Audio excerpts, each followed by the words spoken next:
Day 2 of the 2026 Shriners Children's College Showdown continues from Globe Life Field in Arlington. And boy, do we have a dandy for you today. The renewal of one of the great college baseball rivalries. It's Bedlam as Oklahoma State tries to bounce back off a 12-2 loss to Arkansas last night against Oklahoma, who had big offense late in a 10-3 win over Texas Tech. Today, the 350th all-time meeting between OSU and OU. It started all the way back in 1935. So happy to have it for the first time in a preseason non-conference tournament setting here in Arlington. Hi, everybody. Welcome back inside Globe Life Field alongside the former big leaguer Pat Combs. I'm Ben Wilson. Not only is it a massive rivalry, but also both OU and OSU in similar trajectories entering 2026. Both had to grind to make NCAA regionals last year, couldn't make it to supers. They're both outside the top 25 this year, but each team, Pat, have a lot to be excited about. Yeah, no doubt. Both have some young players that are coming up. I think can provide a lot of excitement as we move forward. But I have covered several of these Bedlam games, and I can tell you this. You can throw those records out the window. This is always fun. It's always exciting. A lot of emotion from both teams. They know each other well. Looking forward to this one. To my first, I'm thrilled to get this started as we first take a look at our Oklahoma State starting lineup. They are the visiting team in this edition of Bedlam today. Starting lineups brought to you by Shriners Children's, the most amazing care anywhere. While it was a quiet night at the plate last night, they did get a 2-run bomb from Garrett Shull, who stays in the 8-hole. One change to Josh Holliday's starting 9. Sebastian Norman moves into the DH slot after he did not play on Friday. Talk about the OU pitcher, LJ Mercurius. We saw his younger brother Xander make his OU debut yesterday, and LJ gets us started, just misses with a fastball, and we're underway.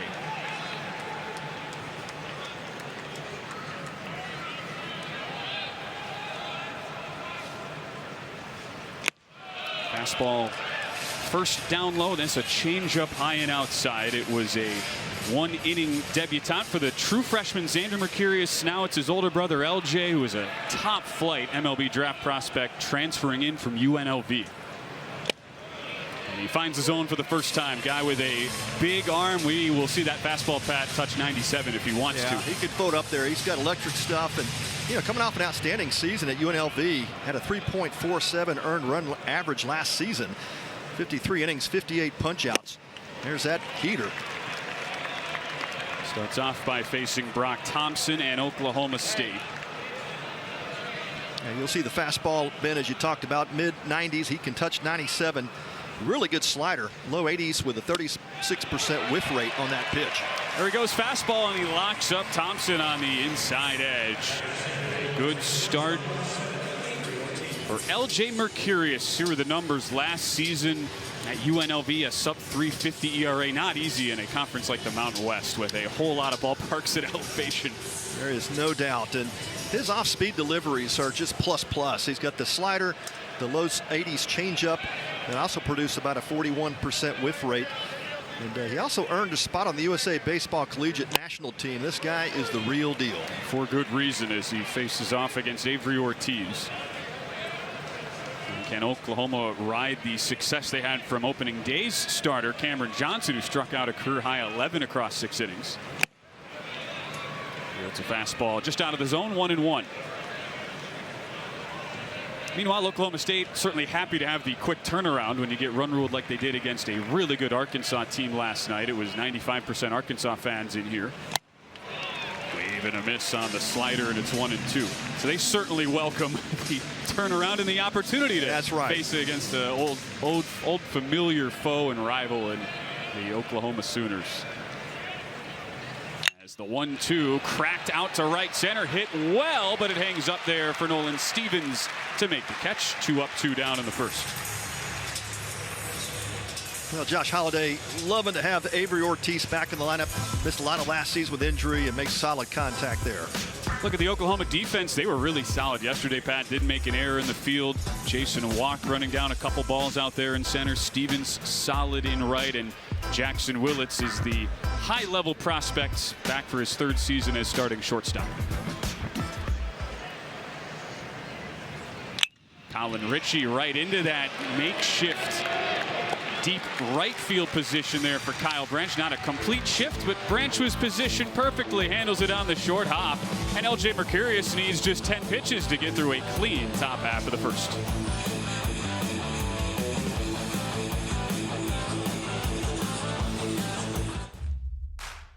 The Whataburger Monterey Melt is back? You've got some nerve showing up here again, looking all delicious with your fresh all-beef patties, melty cheeses, grilled peppers and onions, and jalapeno ranch. When I want you, you're nowhere to be found. And now you're back? Aw, get in here. We just missed you, that's all. The Whataburger Monterey Melt is back and harder to resist than ever. Download the app. What a burger! Bowman Engineering and Consulting and their dedicated Amegy business banker worked together to put the us in business banking, which included the occasional lunch meeting. Now it's your turn with your own dedicated Amegy business banker with banking experience in your industry, because you're more than a customer, we're more than a bank, and together we'll help put your business on solid financial footing. With comprehensive financing options, earned interest on your accounts, and yes, planning sessions whenever you need them. Here, we collaborate. Here, you grow. At Globe Life, we have policies for almost everybody. Welders? Yes. Farmers? Yes. Rodeo clowns? No, we don't cover rodeo clowns. Construction workers? Yes. Electricians? Yes.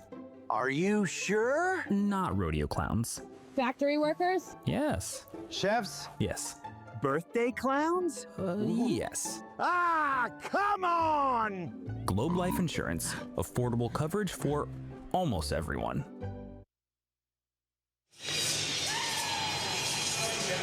Oklahoma coming up for the first time after the Pokes go down in order 1, 2, 3. Here's a look at the Oklahoma lineup brought to you by Shriners Children's, the most amazing care anywhere. No changes for Skip Johnson after they poured across 10 runs on opening day against Texas Tech. Started that game slow, just 3 of 17, but 3 homers in the final 4 innings from the 6, 7, and 8 hole. Brendan Brock, a grand slam to put the game away. Trey Gamble and Dayton Taki each hit 2-run bombs, with Jason Walk leading it off, who is a fiend on the base paths, and he was very active yesterday. He shows bunt and takes a ball upstairs from Mario Pesca, who found his way into the starting rotation, Pat, midway through last season and was really good coming back from a sub-4 ERA in Big 12 play, and he gets the ball once again on a Saturday. Yeah, outstanding stuff from Pesca. Just a really polished mix of that low 90s fastball, slider, change, cutter mix, but made some great improvements with pitching coach Blake Hawksworth. Lost 20 pounds. He's more athletic. Just brings a great presence to the mound. Absolutely great command from Pesca. You wouldn't go as far as to say you can't recognize him from last year, because he is 6'8", the big man from the Bronx, but he has trimmed himself down. He's really refined the command. It was the big storyline of the offseason. Finds the zone here on 3-0. And creating much more explosiveness with that fastball, really using that lower body better. Made some great tweaks in the fall with Hawksworth. And the fastball last season would sit upper 80s. He touched 90. Now he's sitting low 90s with it. And the walk as this fastball runs outside. You know, it's funny we say he's sharpened up the command in the offseason. It's what you were talking about, Pat, more of the in the zone command, because he was one of the best in the country as far as limiting walks. You see the numbers from last year. A 6.5% walk rate and a ground ball rate of nearly 60%. So he certainly did a good job for the most part. They certainly feel like he can even go another level up. That's exactly right. And yeah, we talk about the walk rate, and what did he do in Bedlam? Walks the leadoff hitter. Right? So like I said, you can throw those records out the window, man. No doubt. Just a little bit of motion bringing to the mound. Pesca's got to settle in quickly here against this Oklahoma lineup. They fake the steal, and a pitch misses inside. 5 of the first 6 balls here as Camden Johnson digs in. Yeah, Johnson with a good day yesterday. A couple of hits for OU, and as we've seen with Skip Johnson making some shifts in this lineup. Last year you saw at the top of the order it was Kyle Branch, and he had a number of guys that could fit in that 2-3-4 role. Jackson Willits. Well, this year, Jason Walk now leading off. And like you talked about, that elite speed, might be one of the fastest guys in college baseball. Tied for the team lead with 18 stolen bases. See if he's on the move here. As we're just underway, 1-1 count. Not a shock to see Pesca take a look over there at first. Yeah, these top 2 players for the Sooners, when Walk and Camden Johnson bring just a ton of speed, and then he kind of sets the table for some big power bats coming up in LaChance and Willits.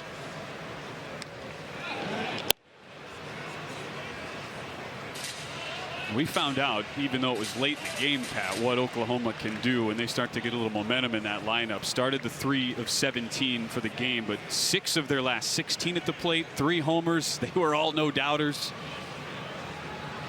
Yeah, came late, but came often. It's in there for a called strike. Going changeup here from Pesca, and it's 1-2 to Camden Johnson, who had a couple of base knocks, scored 2 runs yesterday.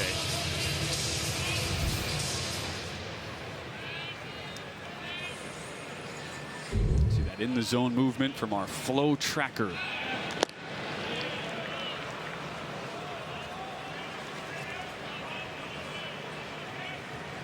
#350th meeting all time. That is as a Division I sport. There were several meetings, 36 of them, when these teams were playing in club baseball way back when.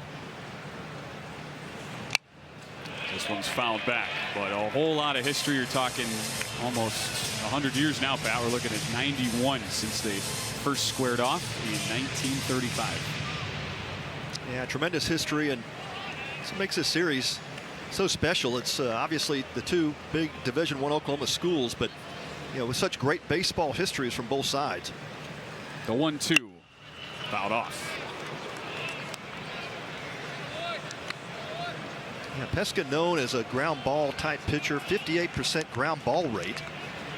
That's just that great mix of off-speed pitches, and oftentimes hitters have a tough time trying to stay even with the baseball and tend to swing over the top a lot of the change-ups and off-speed deliveries.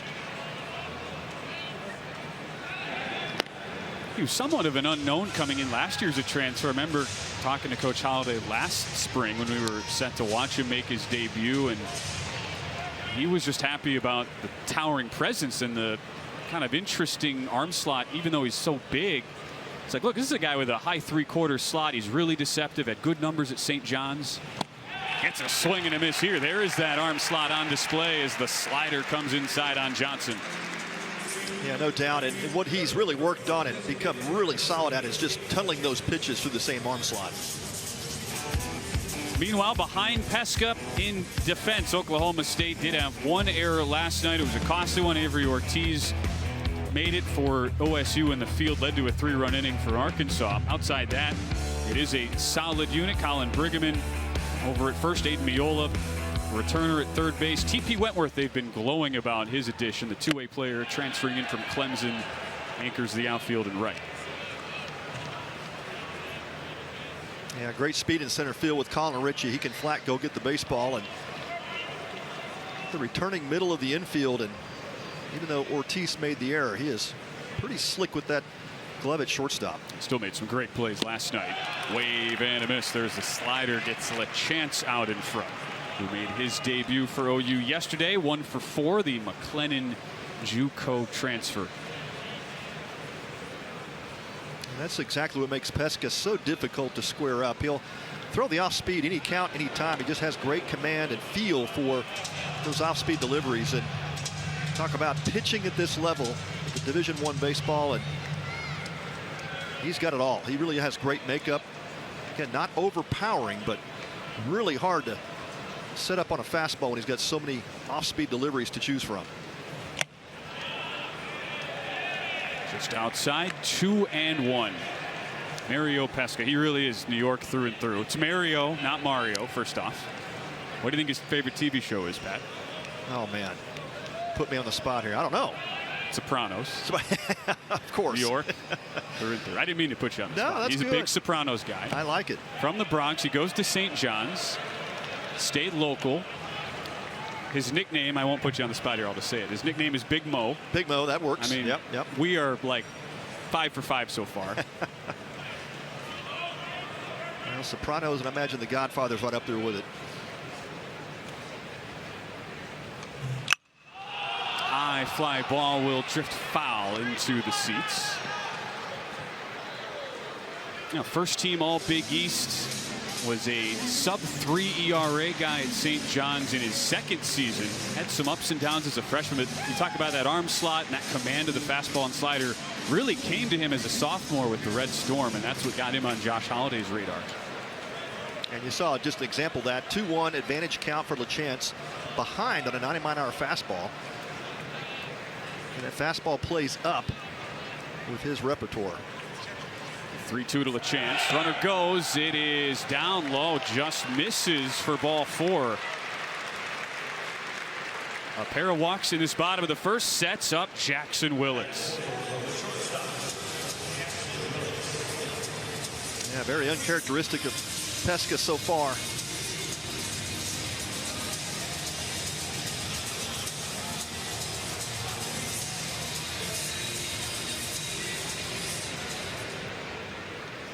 It was a slow start yesterday for Jackson Willits, 0 for his first 4, but drove in 2 in his last AB, part of a 5-run ninth for OU, and takes a big hack here at a slider.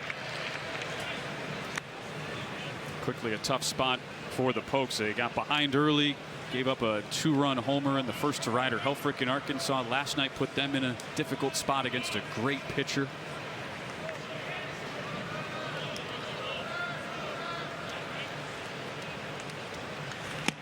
Pokes trying to get out of this one as the count runs to 1-1. And Willits, a junior team leader, great captain. Of course, Skip Johnson says takes right after his dad, who's assistant coach with OU, Reggie Willits. Great professional career for him. Pop-up foul off the bat of Willits.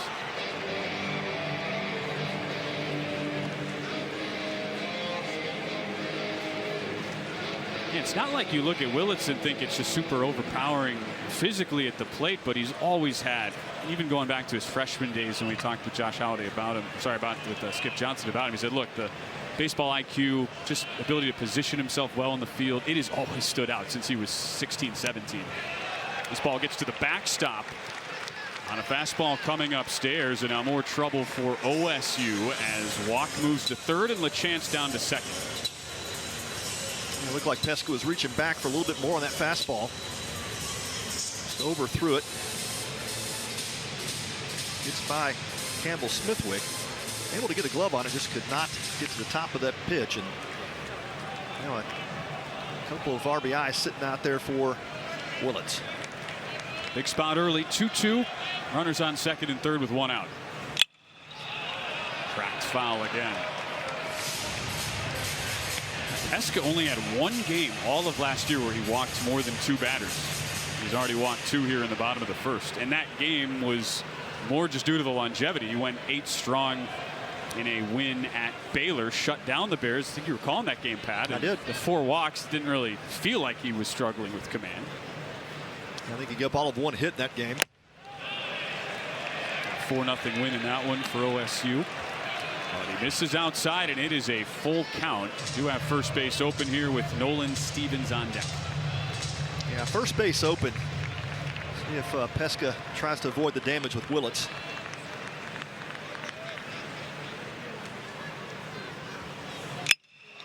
Punched hard to the right side. That'll get the job done. It is down. Diving attempt by Wentworth, who can't get there. Willits with a double. Walk and LaChance are in, and OU strikes first in Bedlam.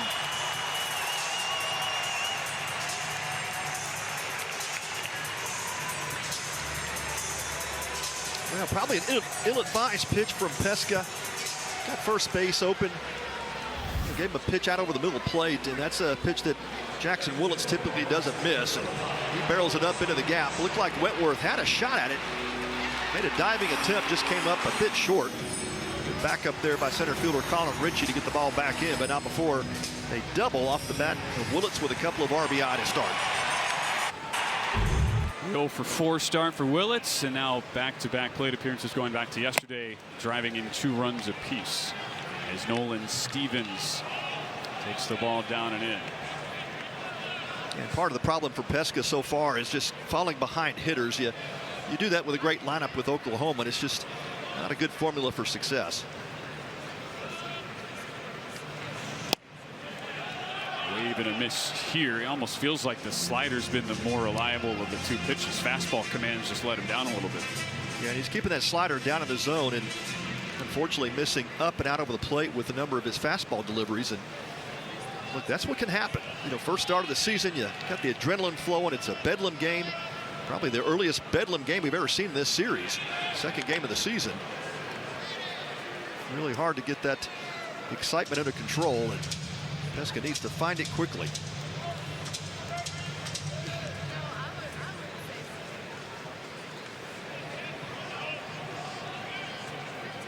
The 6'8" righty looks in. Already 2 runs in on the double by Willits. Punch to the right side. That's Thompson over there to make the play. Much needed second out for OSU as Willits moves to third.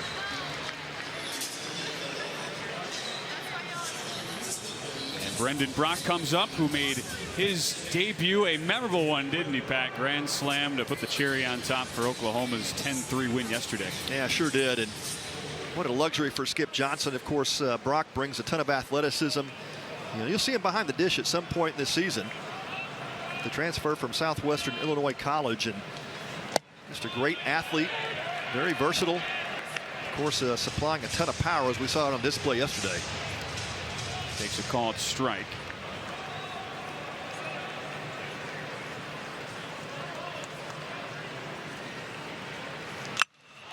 It's in on him. Jam shot that's popped up into shallow left center. Ortiz out to make the catch. Hey, the first inning comes to an end, but not before Jackson Willits in the 350th edition of Bedlam puts OU on the board. First a 2-run double, and the Sooners have an early 2-0 lead.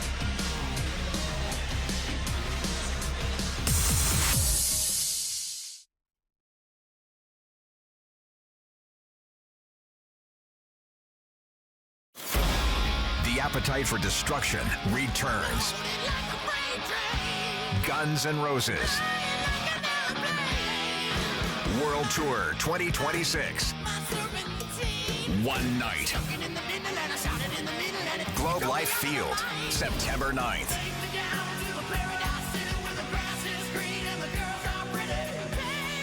Tickets are on sale now at livenation.com. We've seen touchdowns, and we've seen home runs, but Arlington has never seen speed like this. A stampede of drivers who fear nothing and no one. Crowds that match the volume of 700 horsepower. A spectacle built between two of the most iconic stadiums on earth. How cool. This ain't our first rodeo, but it might be our fastest. At Shriners Children's, we're home to the world's leading pediatric orthopedic care. Because so many life-changing advancements start here. We provide access to the best doctors and never allow your ability to pay for services to compromise the care your child needs. We're the first place to turn for the most common or complex orthopedic conditions. Home to possibility and empowering kids to achieve the extraordinary. Shriners Children's, the most amazing care anywhere. We head to the second inning, an early 2-0 lead for Oklahoma. Oklahoma State tied with Kansas for 5th in this year's Big 12 preseason poll. We'll have TCU, the preseason favorites, in our nightcap tonight against Arkansas. Cowboys were the preseason favorites last year, then had to endure a really tough year. So many injuries up and down the lineup. They had to scratch and claw just to make it to a regional, the NCAA tournament. Coach Josh Holliday so happy with how they finished last year and was tremendously impressed with this team's resilience. Now they come back, and I think kind of like the position they're in here, Pat, a little bit more unheralded in this 2026 campaign. Yeah, no doubt. A ton of pride from Josh Holliday on our coach's call, and he said that was a team that, if you remember correctly, was 7 and I think 11 going into kind of the middle of that Big 12 conference play, and boy, did they turn it around. The last 3 conference series, swept a couple of those, just got in with an outside bid on the NCAA regionals, and went down to Athens, almost won that Athens regional, losing to Duke, but lost one of their key starters before that first game of the series. And I think had they not lost him, that would have been a much different story for Josh Holliday. But a team that really recovered throughout the season last year with all those injuries you mentioned, Ben, and those wildfires in Stillwater, too. That was just a whole other mess. Absolutely. Displacing a few of their players. 2-1 count here to Aiden Miola, one of the many players who got hurt throughout last year. Just 13 games. They didn't think he'd be with the team now, but able to get the extra season in Stillwater, and he works the count to 3-1. It was Sean Youngerman who was the top draft pick from the pitchers last year. Went to the 4th round. That's right. Second team All Big 12 taken by Philadelphia, your old team, and he got scratched just a couple days before that regional opener against Duke. Big time arm, and unfortunate for Youngerman, but bigger and better things for him. And for Aiden Miola coming back, 5th-year senior, great leader.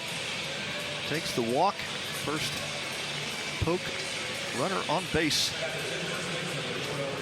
Just 10 pitches in that first inning for LJ Mercurius, but Miola gets the walk, and now Colin Brigham, who did hit a homer. He was responsible for the only Cowboy run in last year's Bedlam. They played this game on a midweek last year, so sort of an interesting spot scheduling wise, right, Pat? It was in the heart of conference play for both teams. They were each kind of struggling, swinging a miss here. Yet, obviously, with so much pride in a rivalry, you wanted to go all out and win that game, but it was Oklahoma who got a 5 spot in the first, won at 11-1 in a run rule. And that was right in the middle of all those injuries for Oklahoma State when they were really scruffling. They fake the run at first, and it's a ball inside. 1-1 to Brigham. Well, Jay Mercurius just zipped through that first inning. Only took about 8 pitches, but just like his counterpart, struggling with a fastball command here in the second.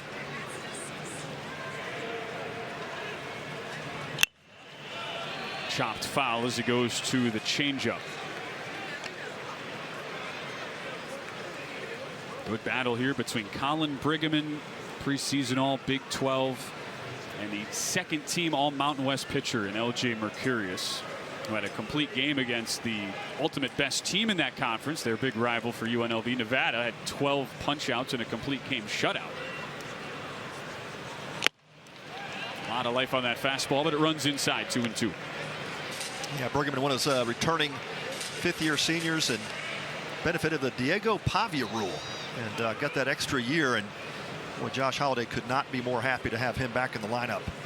Got some veterans like Ortiz, Ritchie, Miola, and Brigham, and some really good young faces in this Oklahoma State roster. Works the count to 3-2, especially when you had nearly half the roster departing from last year. From the starting hitting perspective, Nolan Schubert was the top draft pick from the hitters, 3rd round to Cleveland, honorable mention All Big 12. Well, they've got Brigham back. Runner goes. Chopped through the wickets, that deflects and into the netting there after hitting Dayton Taki. Results in an infield single for Brigham. Miola goes first to third, and the Cowboys are in business. Yeah, that ground ball was scorched off the bat of Brigham, and Taki, of course, holding Miola on at first base. Jumps off the bag and just could not quite square the body up, and that ball arrived quickly on Dayton Taki. And looked like he just barely got his glove down. Could not make the catch, and it's going to result in Miola making it all the way over to third base. In some ways, a bad break there for Taki. Just trying to knock that ball down, and it caroms all the way near the dugout. So Sebastian Norman, who didn't play yesterday, now a chance to make a big impact in his first AB. Healthy hack and a miss for the freshman coming in, Sebastian Norman. Yeah, big physical presence in this lineup, and just a big talent. And Josh Holliday giving him a shot here in this Bedlam Classic. Called strike, 0-2. How would you like this spot to make your collegiate debut? Yeah, right. Thrown right in the fire. Why not?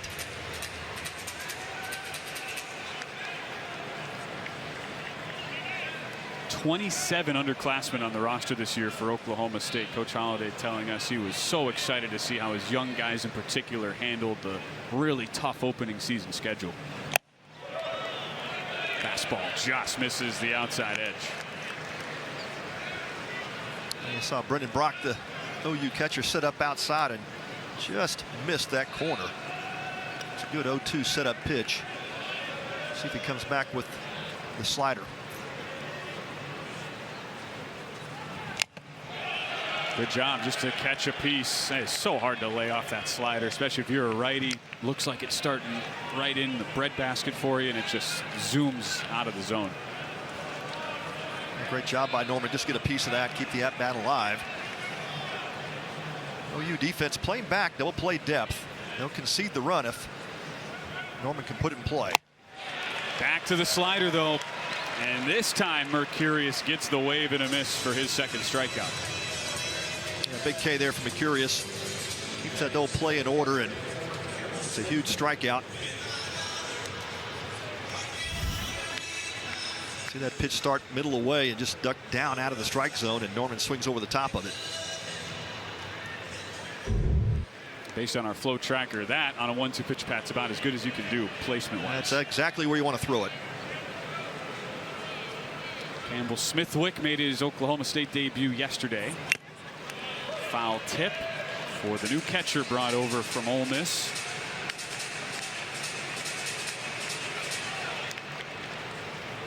They brought in Smithwick, especially for spots like this, where Oklahoma State, they were susceptible to the strikeout last year with runners in scoring position. Got him. This ball hits him, yeah. 94 miles an hour with the fastball, and it tags Campbell Smithwick to load the bases for Garrett Shull. He just catches a piece of that elbow guard and go fastball inside. It's a good setup after that changeup first pitch delivery, and just kind of pulled that pitch in, and Smithwick will take it, take the base, and load him up.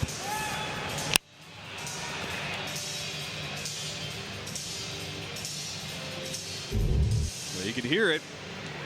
Obvious hit by pitch off the guard, and now what a spot for Garrett Shull. The only offense last night for Oklahoma State, 2-run homer.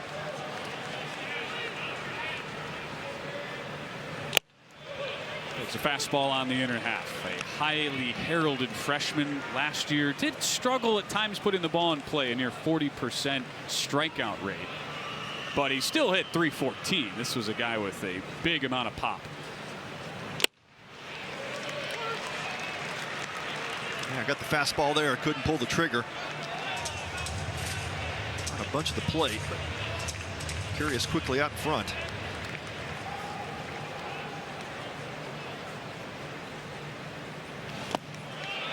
Goes change up down in the dirt. Just correct myself, 250 last year for Shull. Then he hit over 300 in the summer ball portion of his campaign. Went to the Appalachian League.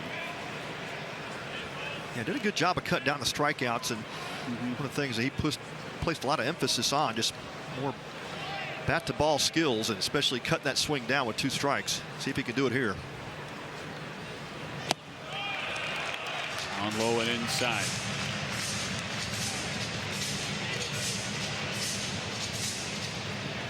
Not a shock that we're only in the second inning, game number 2 of the season yet. It just feels like a big game when you have Bedlam, Oklahoma State, Oklahoma. Early 2-0 lead for the Sooners, but the bases full of pokes. Wave and a miss. Pulls the string with a changeup. Yeah, just a great pitch sequence there by Mercurius, and that's oftentimes when you look at a young pitcher, you want to see what does he do, how does he react with situations like this, and just in attack mode with all 3 of his pitches there, and at time pulls the string and has Shull way out in front. A couple of big strikeouts. And now TP Wentworth in the 9-hole. Big wave and a miss, 0-1. Who nearly made an incredible play out there in right center on the full sprint layout. It was just out of his reach, though, on a hard ball hit to the gap in that bottom of the first inning there from Oklahoma's Jackson Willits. Now runs to 1-1 on Wentworth, transferring in from Clemson, who we saw make his college debut here last season.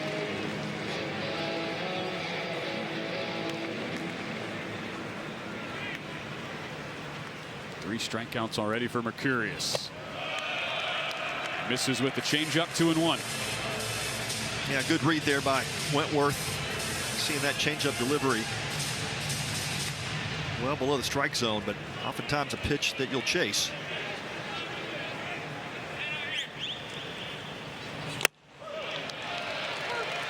In there for a called strike 2.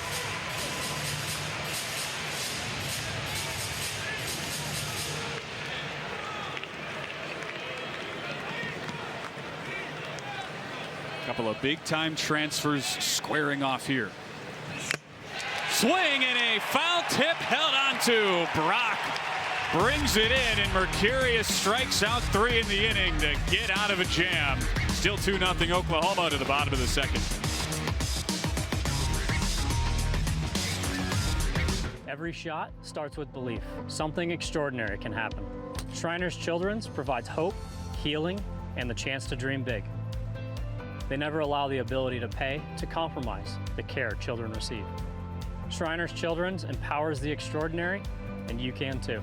Join me in supporting this life-changing cause and help provide the most amazing care anywhere.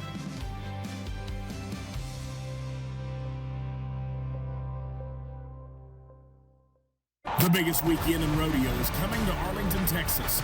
The American Rodeo Championship Weekend returns May 22nd and 23rd at Globe Life Field, with special live performances from two-time Grammy-nominated Midland on Friday and country superstar Chris Young on Saturday. This is rodeo at its finest, and the only place to experience it is Globe Life Field. Don't wait. Tickets are on sale now at AmericanRodeo.com. Winter, the only season you can't see a go-ahead home run. Can't witness a filthy strikeout. Holy moly! Can't even experience a walk-off. That ball is history! And you're reminded there really are only 2 seasons, winter and baseball. How about that? So how do you win your winter? You get ready for baseball. Single game tickets now on sale, all for Texas. Home half of the second, an early 2-0 lead for Oklahoma. We welcome you back. 2026 Shriners Children's College Showdown, and so pleased to be joined by head coach of the Cowboys, Josh Holliday, who's been through a bedlam or two. Josh, you have it in your days. What's it been like, though, especially for your 27 underclassmen and what they've been like just handling this moment here, getting to face their rival, a lot of them for the first time today? Yeah, it's an awesome setting, obviously. Thrilled to be inside. As much as it's raining outside, there wouldn't be a baseball game outside today, so can't get much better than this. Obviously, it's a great place to play and great opponent, and we're facing a live arm, so just got to keep working. Had a couple opportunities there in the top and couldn't get the ball in play, so we need a 0 here and then keep hacking away at it. Hey, Josh, Pat Combs here. I think we came into the league about the same time. You coaching me broadcasting, seeing a lot of these bedlam games. What a great atmosphere to do it in. Hey, I want to talk about the pitching situation, and especially in your coaching staff. You know, Rob Walton leaving staff this year. I know a great friend of yours came in with you. But what has Blake Hawksworth and Trey Cobb brought to your staff? Yeah, you know, Rob and I came to Oklahoma State within 48 hours of each other, and had a great run. Enjoyed working with him every single day. And Blake's been awesome. You know, he's come in here and formed really good relationships with our guys. And you mentioned Trey on staff in a pitching strategy role. There's a lot of information out there nowadays when it comes to, you know, pitching and developing pitchers. And you get a lot of pitching staffs that are 18, 19 guys deep in terms of numbers. So it didn't make a lot of sense to always have one guy working with the pitching.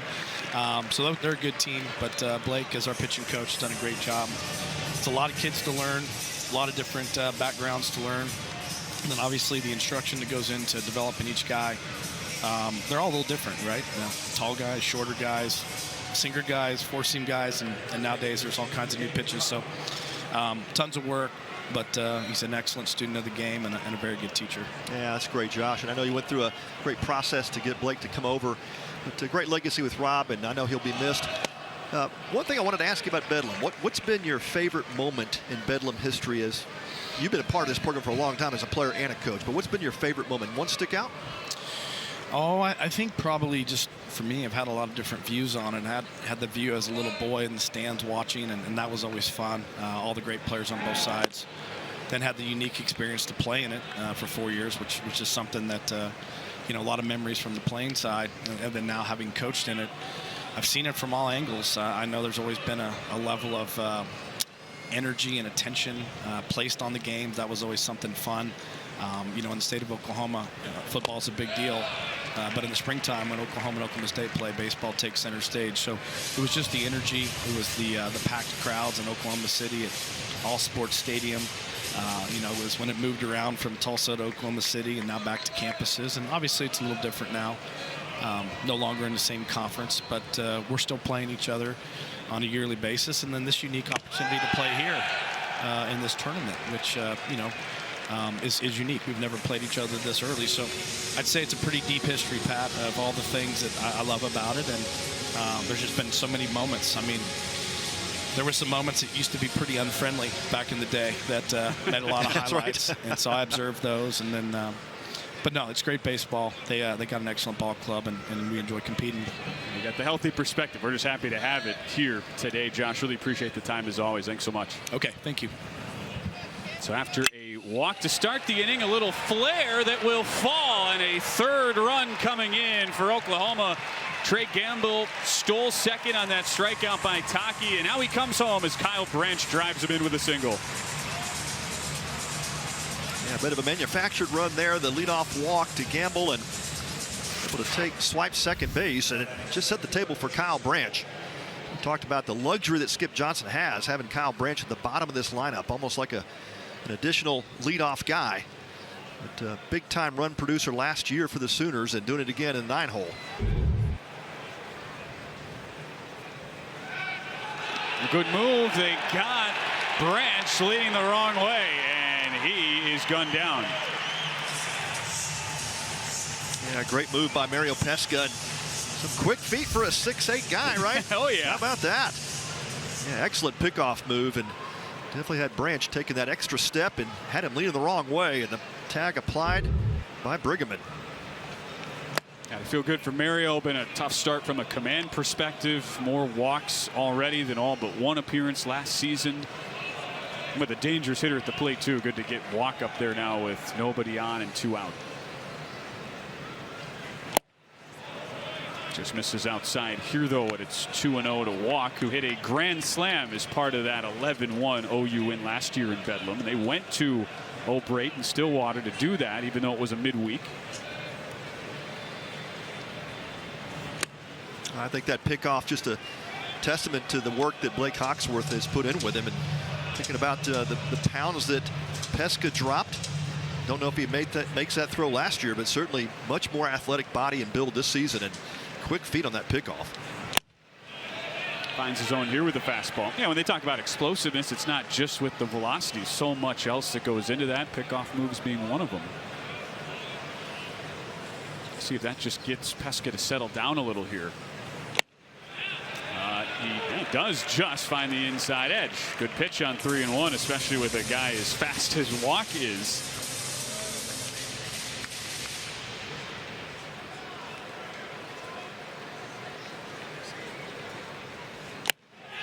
Got him right back to the same spot. Walk takes a called strike 3. Sooners do scratch another run across, though, on an RBI single from Kyle Branch. They lead it 3-0 heading to the third.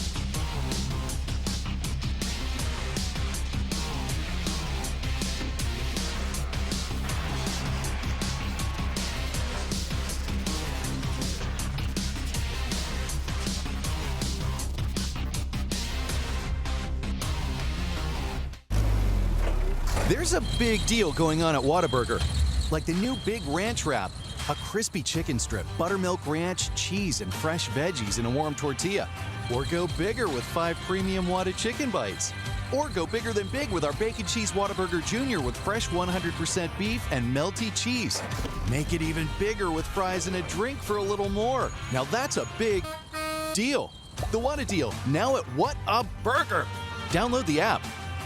Naylor Industries and their dedicated Amity business banker work together to put the us in business banking, focusing on their business needs with lightning speed. Now it's your turn with your own dedicated Amity business banker with banking experience in your industry. Because you're more than a customer, we're more than a bank, and together we'll help put your business on solid financial footing with comprehensive financing options, earned interest on your accounts, and yes, a banking partner who is just as invested in your growth as you are. Here we collaborate. Here you grow. Forrest Frank, the Jesus Generation Tour. Live in a 360 in the round experience. With special guests Tori Kelly, Corey Asbury, plus the Figs. On sale now at forrestfrank.com. Don't miss the Jesus Generation Tour with Forrest Frank. Jesus is coming back. Produced by TPR.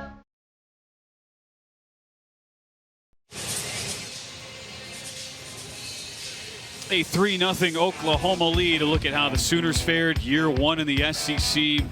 Had their ups and downs like many teams do in the toughest conference in college baseball. Were able to still get to a regional.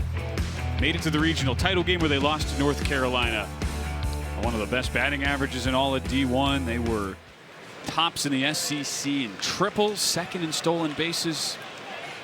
And now they've retooled their entire weekend rotation. Lost everybody from the weekend staff, but from what we've seen so far, Pat, Cameron Johnson, electric yesterday. LJ Mercurius looking really good early here as he works a 1-1 count to Brock Thompson. Yeah, kind of typical of Skip Johnson, right? Just retools, reloads, plenty of quality arms. And he talked about that on his call, just the depth of arms. Of course, some untested starters, but he said you'll see some guys that are going to bring some absolute electric stuff. We certainly saw it yesterday with Cameron Johnson and today LJ Mercurius. Very similar in terms of pitches and command. Both guys attacking the strike zone early on and piling up strikeouts as we saw yesterday. 2-2 the count. Skip Johnson there on the left corner of your screen looking on. We'll be joined by him in a little bit. Calling pitches, and Reggie Willett's the architect of that offense.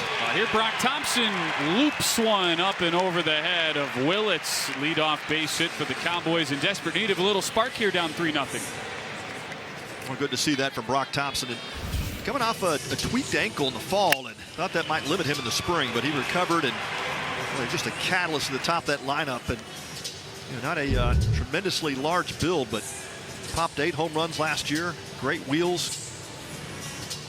Look for him to try to pick a pitch to steal here. Even down 3-0 with Thompson's speed, you want to get him to second base.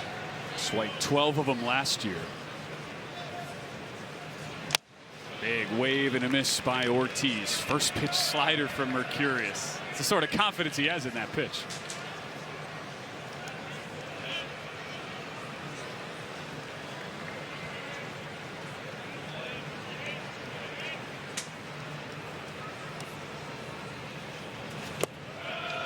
Back to it, just a little low, and it's 1-1.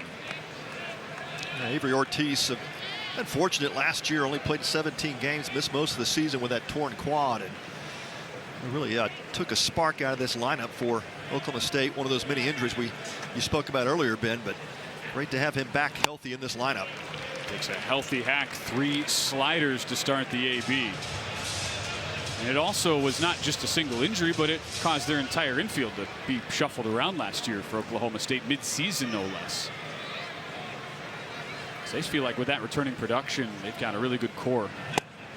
But he goes back to the off-speed, and Ortiz unable to make contact. 3 sliders and then a changeup for Mercurius. Yeah, just some quality off-speed deliveries there. It's so hard when a guy's throwing mid-90s and you tell yourself to stay back, especially 2 strikes. You don't want to be early on those off-speed pitches, but it's so difficult when a guy cranks up that mid-90s fastball to make that adjustment.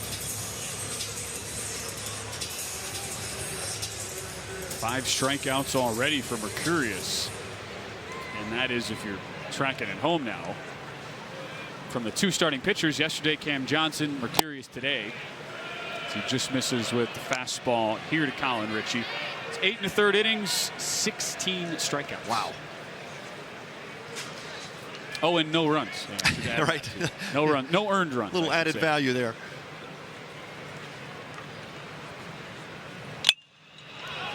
Ritchie slicing one foul, and it's 1-1 to Colin Ritchie. And part of that surge at the end that got Oklahoma State in the tournament was predicated on Ritchie's success down the stretch. We did not see him here last year. He missed the first 10 games with a back injury. And Josh Holliday at the time had said, man, just wait till we get Ritchie back in the lineup. What you guys are about to see at Globe Life is not the full lineup, and Richie eventually returned. And the last 4 games of the season, he had 5 homers and drove in 10 runs. Takes a fastball for a strike, 1-2. Yeah, he really is the centerpiece of this lineup, and it's just so easy to build around him. Of course, the power, the speed that he brings to the outfield. Incredible pop in his bat. Inside with the fastball, and it's 2-2. Mercurius out for a 6th K in his 3rd inning of work. Richie easily could have gone to pro ball out of high school. He was drafted by the Orioles, 19th round, decided to come to Stillwater anyway. Wave and a miss. He goes down with that changeup that Mercurius has been dealing with early, already 6 Ks. Oh man, piling up the strikeouts with that change piece, and just watch the action on that pitch. It's breaking down and away hard, away from a left-hander. That ball starts out pretty much middle of the plate, ends up about a ball and a half off the outside corner. Completely fooled Colin Ritchie, which is difficult to do.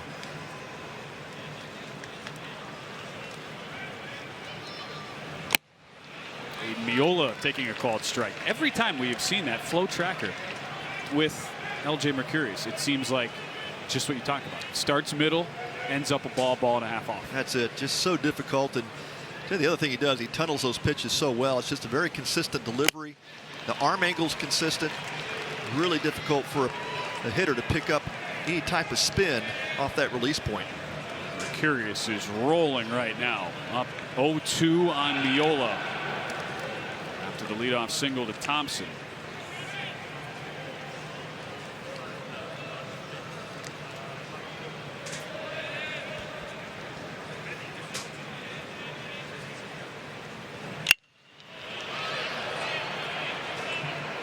Rocket foul keeps the count alive. 0-2 here to Aiden Miola. And how special must this be, though, for the Mercurius family, Neil and Christina, the parents. I got to watch Xander make his college debut yesterday. Came on in the 7th in a tight game. Now LJ, his OU debut today. That got him. And he hits him. Yep. Yeah. Might have missed the pad. I didn't hear too much of a clink off that elbow pad, but it's that changeup that runs down and in, but it started on the inner half. Yeah, he kind of got outside of that changeup a little bit. You saw the hand flatten out. Just didn't stay behind that pitch, and it took off up and in, and caught Miola right on the forearm. And that's you can see him kind of wave that arm a little bit. That looked like it missed the pad.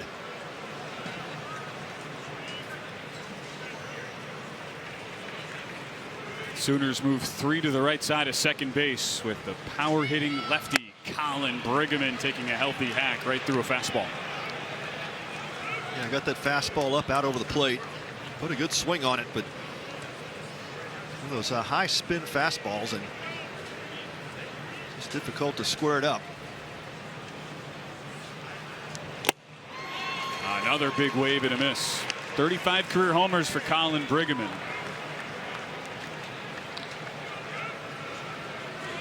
Yeah, it's just power on power. He's just challenging Brigham with the fastball.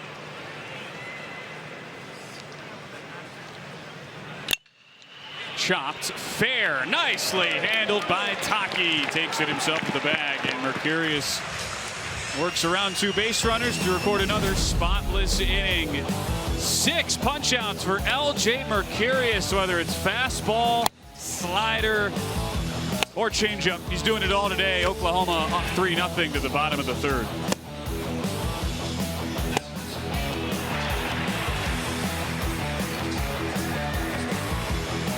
Woodcraft and their dedicated Amegy business banker work together to put the us in business banking, creating a long-lasting relationship with open and quick communication. Now it's your turn with your own dedicated Amegy business banker with banking experience in your industry, because you're more than a customer. We're more than a bank, and together we'll work to help put your business on solid financial footing with comprehensive financing options, earned interest on your accounts, and yes, the support you need to reach your business goals faster. Here we collaborate. Here you grow.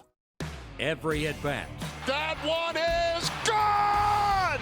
Every pitch. Got him swinging! Every angle.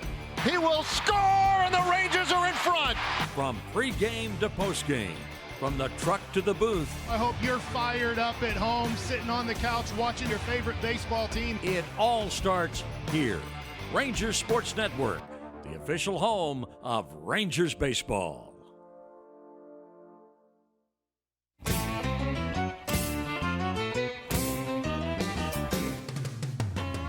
The Rangers Foundation is really proud to support our community where they need us and when they need us. Crowds are bigger each year, and we're able to bring our donors in, and with the silent and live auction, we've raised almost $9 million to give back to our community. Every year I come and support our organization. That's what we do best, helping the community.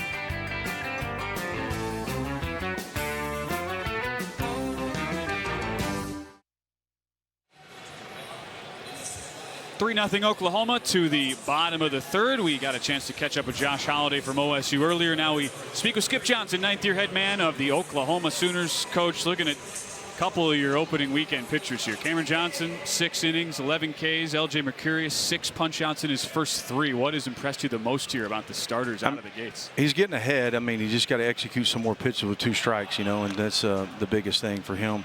He's just got to execute and be himself. Yeah, Skip, Pat Combs here. You've got a great lineup. I mean, just so athletic and a ton of power as well. And well, talk about the job that Reggie Willits does with your offense. Oh, there's no doubt. I mean, he understands it. He gets it. He gets a lot out of nothing sometimes. You know, that's what's awesome about Reggie is he's gonna give him a mindset and a mentality, and he's gonna make him learn how to play offense. Yeah, and Skip, you know, thinking about the Bedlam series, I know you've been a part of some of these classic rivalries when you're coaching at Texas, of course, with OU, now OU with OSU. But what's so special about the Bedlam series for you? I mean, anything can happen. You know that. I mean, when I was at Texas A&M, anything can happen. I mean, in this series right here, you just don't know. I mean, you can throw everything out the window, so to speak, and you just never know. It's good for the state, and it's good for baseball. Looking at Camden Johnson right now, Coach. 3-1 count to him, leading off this home half of the third. Seems like a guy who's just been built to perfectly come into your program with what he does. What's his addition been like? Yeah, I mean, he's really dynamic athlete. He can run. He can do a lot of things. I don't know. He didn't like that too much. Yeah, he didn't. He knows the ball strike zone. Yeah. So Mark does a good job, though. I mean, it is what it is. Skip, can't thank you enough for doing this as always. Appreciate the time. Best of luck rest of the way. Thank you, guys. 3-2 count here to Camden Johnson as he stays alive. Smart ball coach too, and Skip, you know, seeing the called strike maybe he didn't think was, but then he makes sure to say, you know what, Mark Wager's good home plate umpire. He's a veteran. You got to balance out those comments. You never know who's listening. It's a veteran move right there. Yeah. Of course, Skip Johnson, one of the premier pitching coaches in all of college baseball, and get a chance to talk more about that on this fly out. Brought in by Garrett Shull out there. A fly out to left to start the bottom of the third, bringing up Deaton LaChance. You think about the 5 NCAA tourneys, the 22 College World Series final. Of course, OU lost the final there, but man, he is a guy that has coached some incredible talent. About the 3 Cy Young Award winners, and he was served as kind of a personal pitching coach for guys like Clayton Kershaw and Homer Bailey, Chris Davis. I mean, just an incredibly well thought of coach in this league, and with the expertise he brings into the pitching department is second to none. Resume that speaks for itself, doesn't it? Takes the slider outside.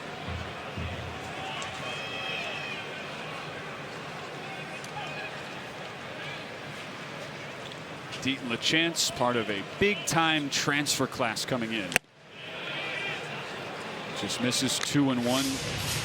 64 analytics. They do a really good job breaking down all these transfers. Now it's so hard to keep track of everything, Pat, when it feels like half the country's moving to a new team, but they grade all the transfer classes. They had Oklahoma's 10th in the country.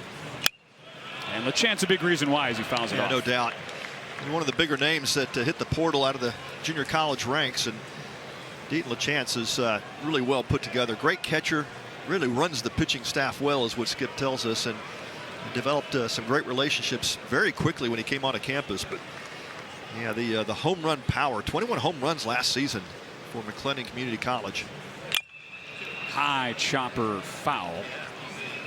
Well, not only does Skip Johnson have family who has coached a long time at the JUCO level. His son Tyler was the head man at McLennan while Deaton LaChance was playing there. But Skip himself got his start 12 years at Navarro Junior College in Texas. That's a guy that worked his way up through the ranks for sure. Skip Johnson has earned it. 3-2 here to LaChance. So I guess it makes sense that he's been able to use the portal so effectively, especially with guys from the JUCO level. Yeah, no doubt. In Oklahoma, just a beneficiary. You know, you think back to Skip's career. He was a pitching coach, University of Texas, when Augie Garrido was brought in. That is a frozen rope that's fair.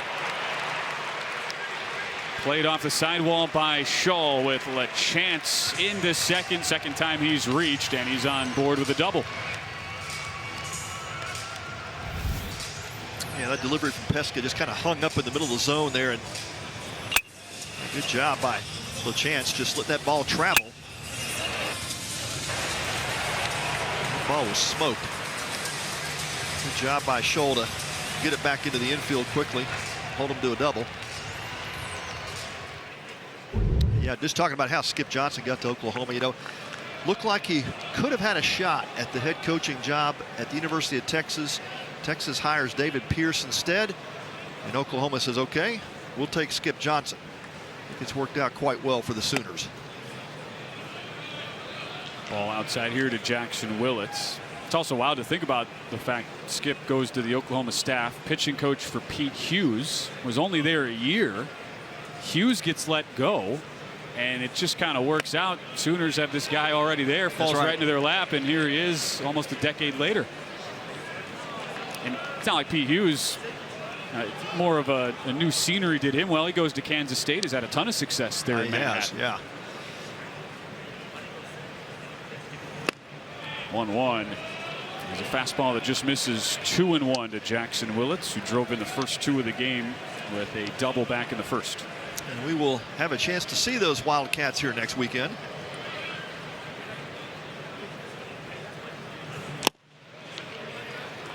Three and one here to Willits. I'm sure K-State thrilled about coming back this year, Pat, after they were what, 1-4 when we saw them last year. Came in here and beat Arkansas, beat TCU. They swept the weekend, looked incredible. High drive off the bat of Willits. Did he get enough of it? Willits caught at the track. LaChance able to see that ball being caught at the last second. Gets back, tags, and goes to third. Yeah, Willits just misses that. And a hanging breaking ball, middle of the zone, and just a tick underneath it, but drove it deep to the gap where TP Wentworth reels it in, but just a few feet away from getting that into the bullpen. Got to earn him here, don't you? Well, we talk about this place being a graveyard, but man, what have we seen? Like 17 home runs so far? And counting. 5 games?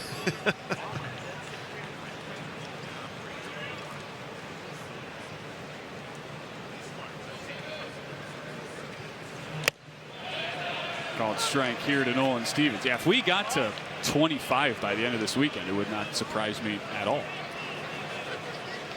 The pitch count starting to creep up on Mario Pesca. 63rd pitch thrown. 34 of those for strikes. Hot shot to the right side. Nice handle with the backhand by Brock Thompson. Pretty play over there to end the third inning. First zero put up by Mario Pesca as we head to the fourth. Andrew Heaney will join us in the booth next. It's a 3-0 lead for OU. Possible Missions and their dedicated Amity business banker work together to put the us in business banking by sharing the same values both in the office and out in the community. Now it's your turn with your own dedicated Amity business banker with banking experience in your industry, because you're more than a customer. We're more than a bank, and together we'll help put your business on solid financial footing with comprehensive financing options, earned interest on your accounts, and yes, by being a true community partner. Here we collaborate. Here you grow. There's a big deal going on at Whataburger, like the new Big Ranch Wrap, a crispy chicken strip, buttermilk ranch, cheese, and fresh veggies in a warm tortilla. Or go bigger with 5 premium Whata chicken bites. Or go bigger than big with our Bacon Cheese Whataburger Jr. with fresh 100% beef and melty cheese. Make it even bigger with fries and a drink for a little more. Now that's a big deal. The Whata Deal, now at What a Burger. Download the app. Every shot starts with belief. Something extraordinary can happen. Shriners Children's provides hope, healing, and the chance to dream big. They never allow the ability to pay to compromise the care children receive. Shriners Children's empowers the extraordinary, and you can too. Join me in supporting this life-changing cause and help provide the most amazing care anywhere.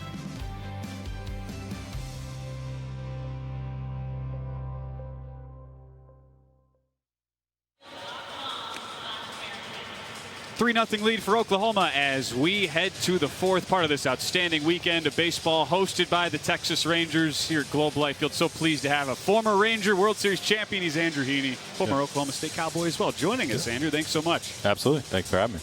Bedlam. It's here. Yeah. It's happening. What, Yeah. I saw you out throwing the first pitch. You got the orange shoes on. Yeah. Any emotions kind of conjured up seeing this this battle again? I was just nervous to throw the first pitch. Well, you got Honestly, your ring on. Yeah, that's yeah, right. Yeah, It is. Texas Rangers, baby. Yeah. No, I was excited to get back here, see some of the guys, especially like some of the staff. Some of the staff that I hadn't seen in a long time. And just excited to watch a little baseball. Interesting to be on the other side of it here. I'm sure. A little jam shot to the left side off the bat of Sebastian Norman. Jackson Willits with the putout. I'm sure this has to be a weird just time in your life. You've been on a baseball field basically your whole life, and you retire, and now what, right? That's always the question, I guess. Yeah, I'm gonna go home, help my wife out. She's been there. With, you go. We have 2.5-year-old twin daughters, so she's had her hands full the last couple of years. So get them a little more time around Dad and get them off to school, and then we'll have a little more free time. See what I need to do to keep my mind occupied, I guess.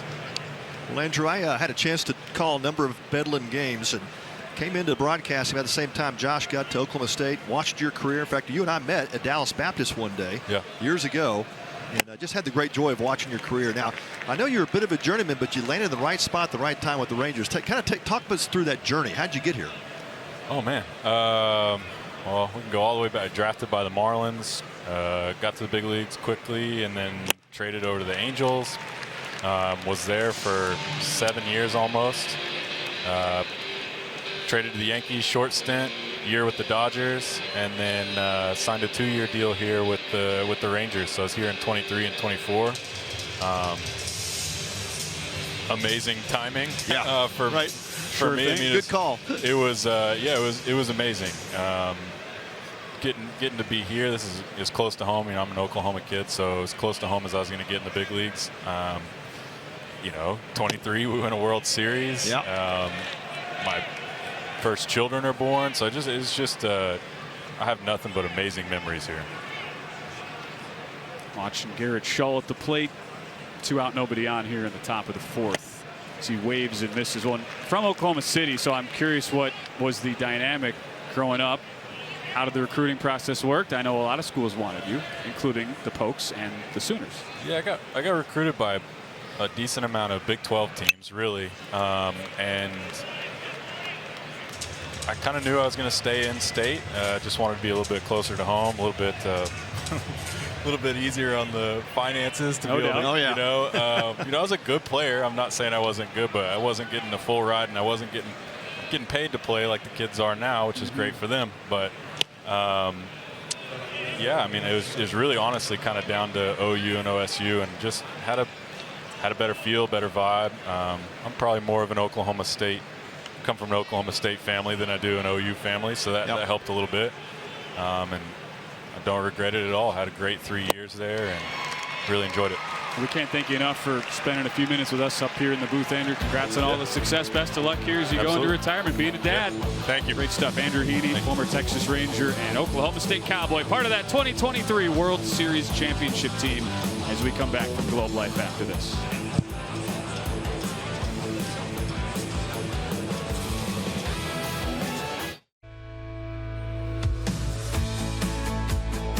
Today we're here at L. Del Mitchell to introduce Jace to the Sooners baseball team. Jace, what's going on? Skip Johnson.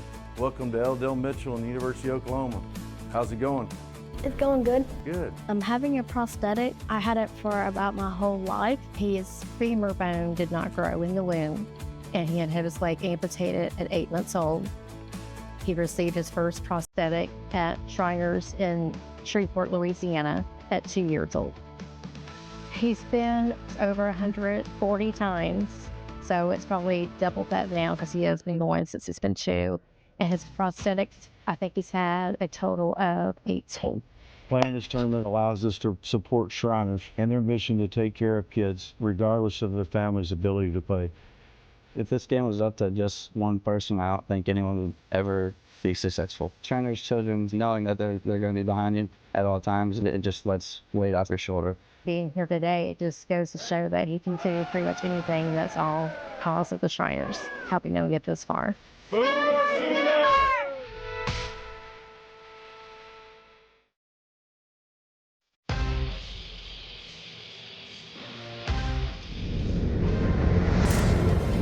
Six remarkable kids have each teamed up with a participating university for the Shriners Children's College Showdown Team Fundraising Challenge. And all weekend long, teams will compete to see which fan base can raise the most money in support of Shriners Children. Scan the QR code right there on your screen or visit shrinersshowdown.org to donate in honor of your favorite team today.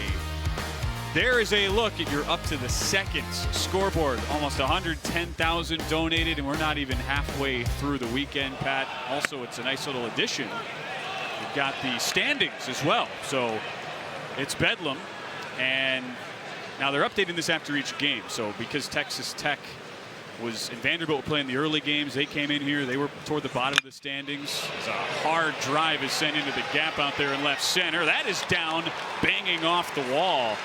And an impressive start to the inning off the bat of Brendan Brock, who almost hit a second home run of the weekend. Yeah, I think he missed that by maybe a foot or two. At the top of the fence there in that Oklahoma State bullpen area.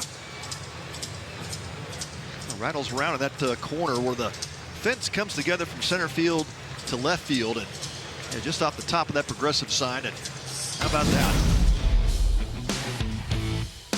So it wasn't quite this, Pat, but yesterday Brock went yard, and it was with all 3 ducks on the pond. Yeah, that one dead center. And just see the power to all fields. That's exactly what Skip Johnson talked about when it came to Brendan Brock, and it's going to be so difficult to keep this guy to the lineup.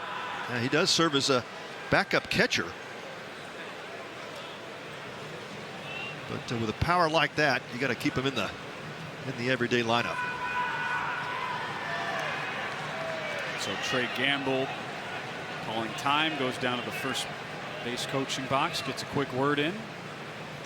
And so after the first game today, Texas Tech, they are now second in your donation standings. Vanderbilt third. And I would assume after Bedlam today, Oklahoma State and Oklahoma will be our big risers of the afternoon. That's right. It's moving day here at the Shriners donation standings. Arkansas, not a shock. They brought over 15,000 fans here to Arlington. Just tremendous college baseball support. And they have led the donation standings. That was not a shock at all. We'll see them in the nightcap tonight. Boy, did those Arkansas fans travel well. A lot of pig suey last night. You know, and they're smart too, because hotel breakfast on the weekends goes to about 10. You know, the veteran travelers amongst us show up at about 9:57. And the hotel lobby was all Arkansas fans. I'm just glad there was some food left for you. I'm glad too. Bunt, tough play, and they beat it out. Gamble did perfectly getting that down to the right side. And not only does it get Brock over to third, but Gamble's safe with an infield single. Yeah, the key to that type of bunt is to get it past the pitcher, make the first baseman come field it. Brigham did that. Good communication between he and Pesca, the pitcher, but Pesca a little bit late getting over to first base. And of course, Gamble's got some wheels and beats that out for an infield bunt single.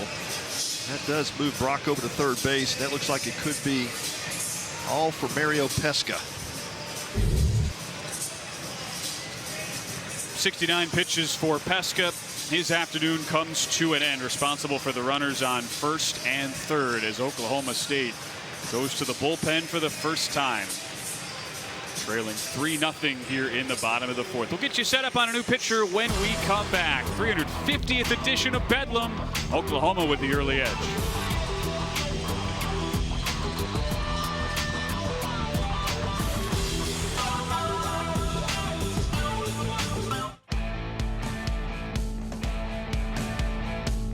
I'm Zavi. I'm a patient ambassador for Shriners, and I'm at the OSU campus to meet the players and coaches and tell them a little bit more about my story and learn what it takes to be a college baseball player. When I was pregnant, I went in and said, you're having a healthy boy, but we're like 90% sure he's missing his fibula. He was born with fibula hemimelia. It is the absence of his fibula. I found Shriners through the NICU where he was staying after I gave birth. I've been going to them since I was 8 months old. I got my first prosthesis at 12 months old. In the past 16 years, Zavi has probably had 500 appointments or more. They have built Zavi over 40 prosthetics. So many times as coaches or college athletes or teams, we read about and hear about the limiting factors and the questions of why not. And this is one of those rare opportunities where someone shows you why you can.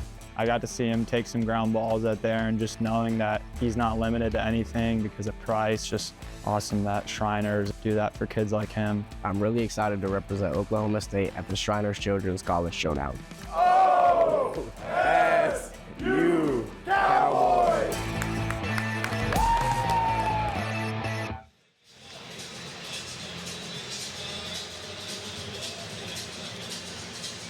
Oklahoma State fans are here in the building, Globe Life Field in Arlington, Texas.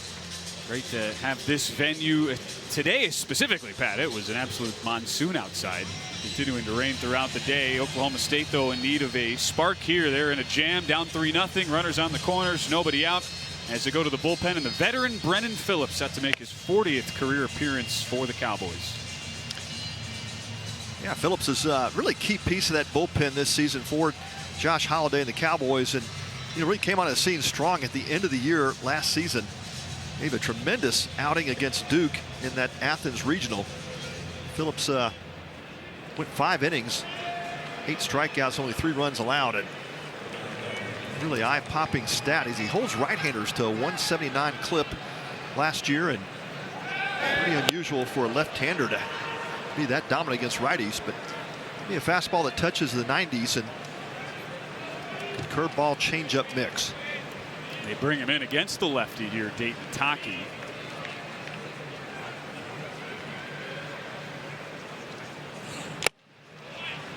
Just misses with an off-speed pitch on his first offering, and it's 1-0. It is odd, though. He's gotten the hard part down, right? That's right. Getting the righties out. Had some inconsistencies on the lefty-lefty matchups last year, but you'll take your chances on those long-term. Has a little bit of deception in his delivery, and pretty good first base move. You can see kind of the double look there with his head as he throws over to first base to try to keep Gamble close.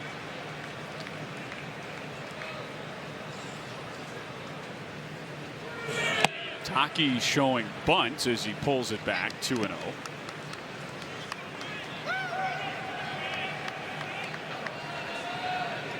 Taki kind of got the scoring going yesterday with that big nuke of a home run. Deep above the bullpen in right center. High fly ball. Taki gets under it. Will it be deep enough to tag? Scholl ranges back to make the catch. And the throw comes to the infield, ends up being plenty deep enough as Brock comes home from third. 4-0 Oklahoma. Taki gets the job done. Yeah, the footwork in left field, not extraordinary from Garrett Scholl. And you saw him start to kind of go back towards the back fence, towards that left field line. Just did not get his feet in front of that ball. And saw the tag up there by Brock. I think Brock holds third base. It wasn't real deep, and had Scholl been able to get himself underneath the ball and kind of had that forward throwing motion. Instead, he was backpedaling and made that an easy tag. That seemed, I mean, 50-50 right on the line there if you were to go or not. Yeah. But that late range back, not only did it put Scholl out of position, but it also kind of gave a tell there. And that's exactly you right. Could obviously see if you're Brock, oh, okay, he doesn't have momentum. I'm just going to. He read it well. Yeah, that's right. It's the little things that can add up at this level. Now 4-0 to Oklahoma. And Kyle Branch at the plate, who had an RBI single back in the second. As outfielders will tell you, they want to get back behind the baseball and get that momentum going forward as they catch it. Slow tapper. They flip it backwards to get one. Good enough speed to avoid the double play from Branch, though. Thompson goes to Ortiz on the fielder's choice. Yeah, really smart base running by Gamble to avoid the double play. And that's the only play that Brock Thompson had at second base was to turn around and flip back to Ortiz, covering the bag. That will allow Branch to get to first base, but heads up base running.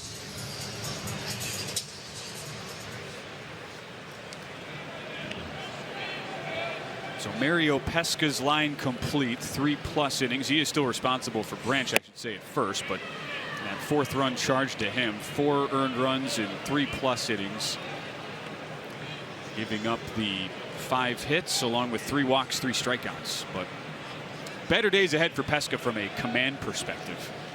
And not his best stuff today. Should end the inning, and it will.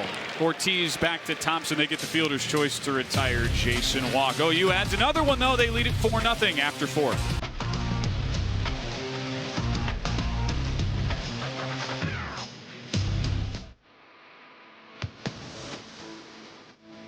Today we're here at L. Del Mitchell to introduce Jace to the Sooners baseball team. Jace, what's going on? Skip Johnson. Welcome to L. Del Mitchell and University of Oklahoma. How's it going? It's going good. Good. I'm having a prosthetic. I had it for about my whole life. His femur bone did not grow in the womb, and he had his leg amputated at 8 months old. He received his first prosthetic at Shriners in Shreveport, Louisiana at 2 years old. He's been over 140 times, so it's probably double that now because he has been going since he's been 2. And his prosthetic, I think he's had a total of 18. Playing this tournament allows us to support Shriners and their mission to take care of kids, regardless of their family's ability to play. If this game was up to just one person, I don't think anyone would ever be successful. Shriners children, knowing that they're going to be behind you at all times, it just lets weight off your shoulder. Being here today, it just goes to show that he can do pretty much anything. That's all cause of the Shriners, helping them get this far.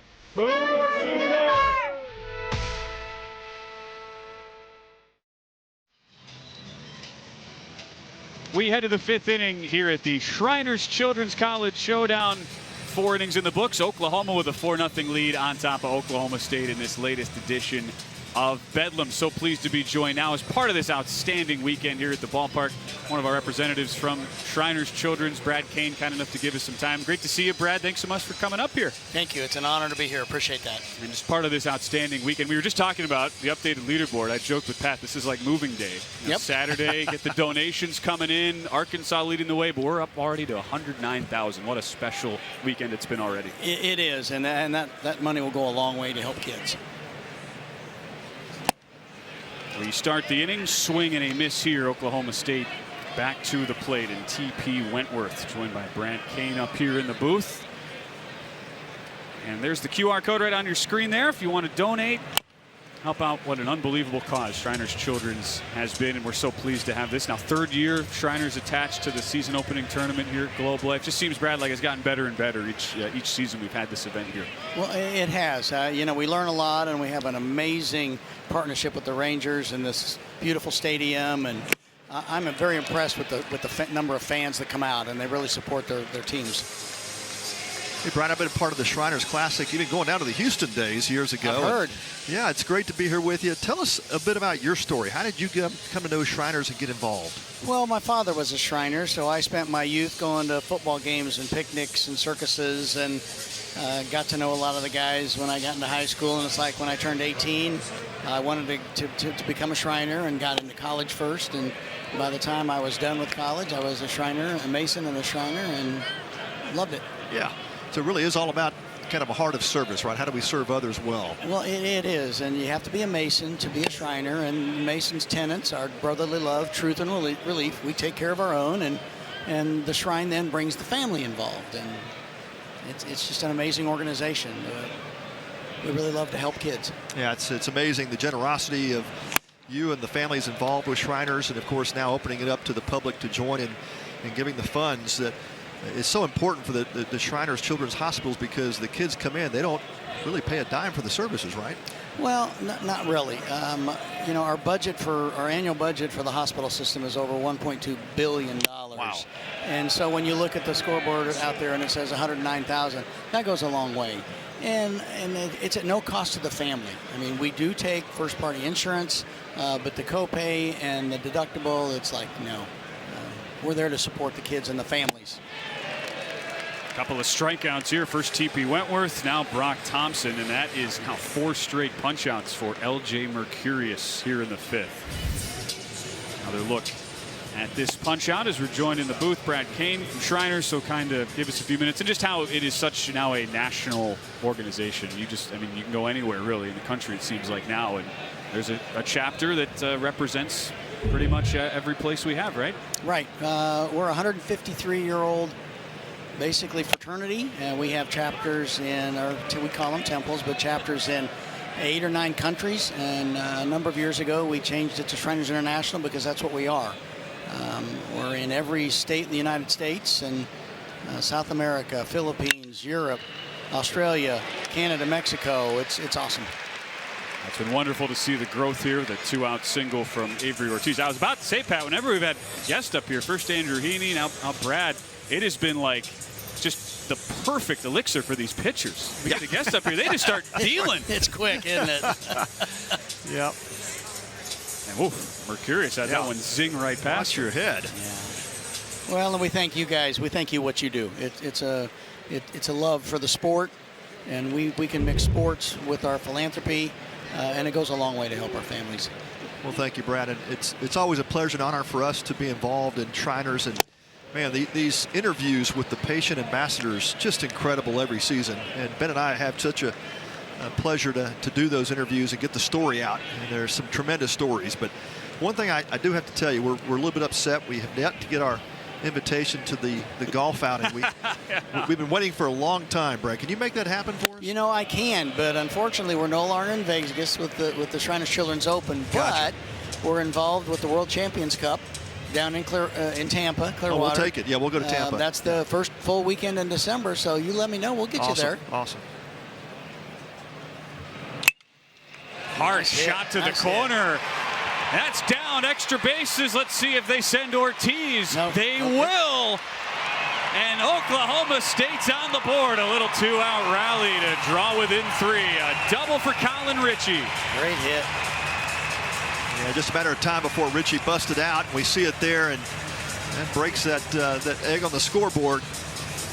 These guys are amazing athletes. Big 2-out double there. Gets the run in, and it looked like Oklahoma may have had a shot at Ortiz at home plate, but they missed the cutoff man. It kind of squirted through the legs of Kyle Branch.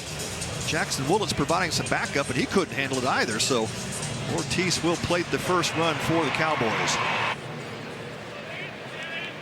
Brad joins us in the booth. We get some offense. How about that?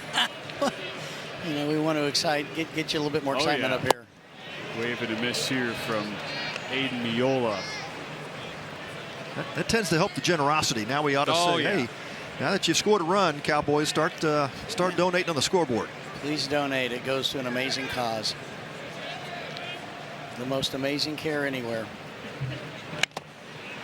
I'm always impressed, too. It seems like whether you know somebody who's had an early diagnosis, whether you got a family member, know of somebody, it seems like so many people, you realize very quickly just how many people various diseases impact and how the connection comes about. It's been so impressive to see that then translate into what Shriners has become.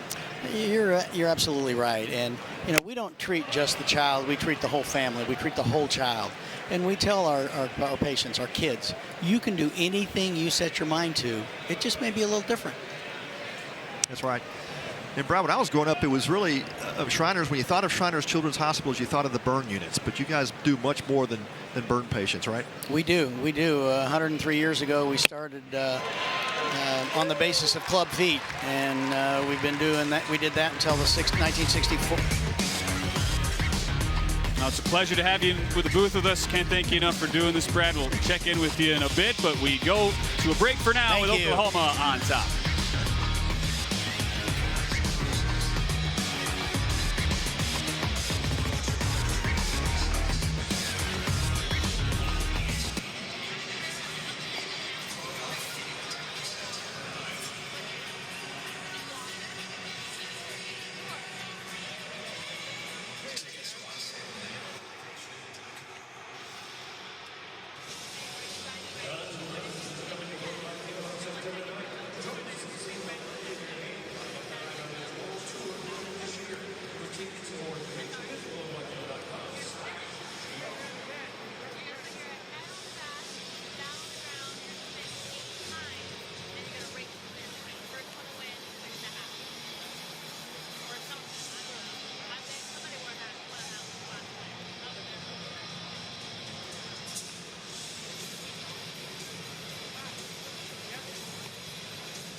Halfway home in game number 2. Oklahoma a 4-1 lead over Oklahoma State at the home of the Texas Rangers, Globe Life Field.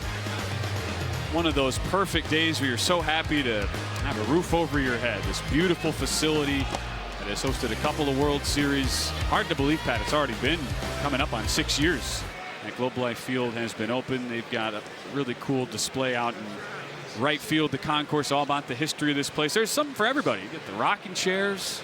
They've got batting cages that you can go into when the Rangers are playing. It's pretty sweet. Oh, it's a great setup. And of course, the food here, you're not find better food around Major League ballparks than here at Globe Life Field and home of the Texas Rangers. Of course, that 2023 World Series victory that Andrew Heaney was so kind to talk about when he was here with us in the booth. What an incredible job here by the Rangers. Rev Sports, man, tip of the cap to those guys. They're just incredible, bringing these this level of competition to Globe Life. Now it just keeps getting better and better. Won a World Series in this building. As Oklahoma starts the inning here, it's a wave and a miss, but it gets away, and that will result in a leadoff base runner. So even when Oklahoma State's getting balls in play or getting swings and misses, it's still not coming easy, and yet another leadoff man aboard for Oklahoma. Yeah, so disheartening for Brendan Phillips. Gets the strikeout. There's a breaking ball down. You see Campbell Smithwick try to square it up, but just could not quite get that chest square to the ball, and it kicks off to the left. By the time he gets to it, Johnson is standing at first base.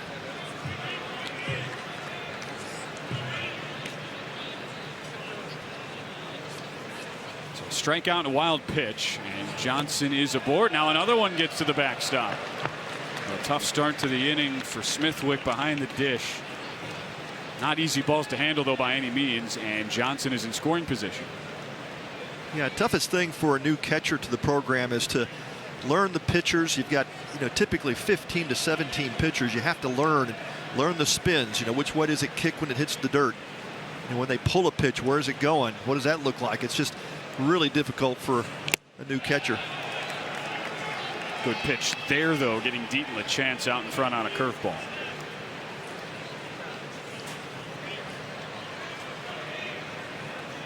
Brendan Phillips, one of those pitchers that really gives you a lot of versatility. He could start games, might be a midweek starter. Really kind of a bridge type pitcher, can come in early in the game as we've seen him do today, and relief of Mario Pesca can really give you 4, 5, 6 innings.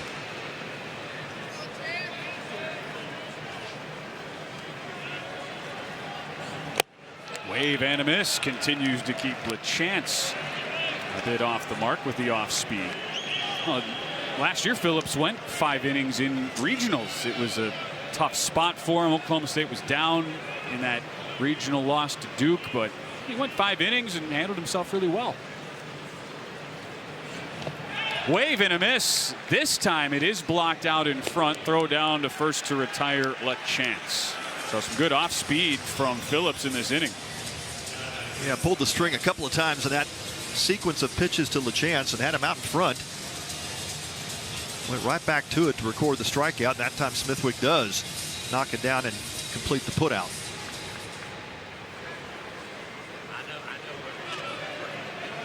Such a luxury for Josh Holliday to have a guy like Brendan Phillips with his experience back as he now digs in to face Jackson Willits. Well, now we know why Brendan Phillips has had such great success against right-handed hitters. That changeup is a plus pitch.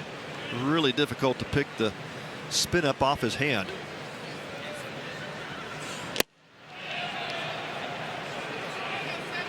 Just misses on the inside to Willits, and it's 2-0. 40th career appearance for OSU. Do have a decent amount of returning production. You have one of their weekend starters from last year who's back. And this is a recruiting class coming in, at least of the freshmen now, 7th in the country. So they love the sort of newcomers they've got in. It's a nice, unique blend of the underclassmen with a ton of talent, and then guys like a Phillips who've been there, done that. That's right. It goes back to Josh Holliday's commitment to developing players, really bringing in the high school player. Will sneak through, though, the right side, and Willits has another run batted in. 2-run double in the first. He makes it a 5-1 game. Well, such an intelligent hitter, and there's a lot of space to work with between first and second. That's exactly what Willett saw. And he just says, I'm going to have an approach here, a right center approach on this left-hander, Brendan Phillips, and does a great job. You see him keeping his hands back, just hitting that ground ball through the infield as Brock Thompson was pulled up towards the middle. And OU gets the great equalizer. Boy, so disheartening. Cowboys get the run. And then the Sooners right back at it and take it away. I felt like Oklahoma State had to do so much, work so hard to get that run across with 11 strikeouts on the other side from the Oklahoma pitcher, L.J. Mercurius. And you're right, Pat, it takes about a minute for OU to counter. Get a pinch hitter here, Caden Brumbaugh. In that right field spot. Brumbaugh, the transfer from Nebraska, who we did see make his OU debut yesterday.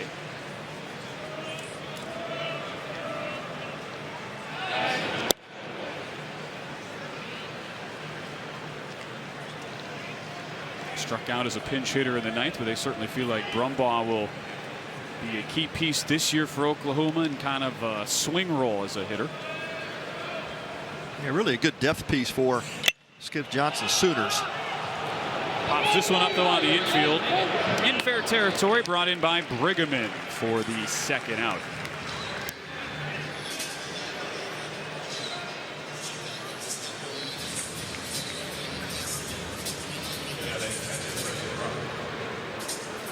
Seth brings up Brendan Brock.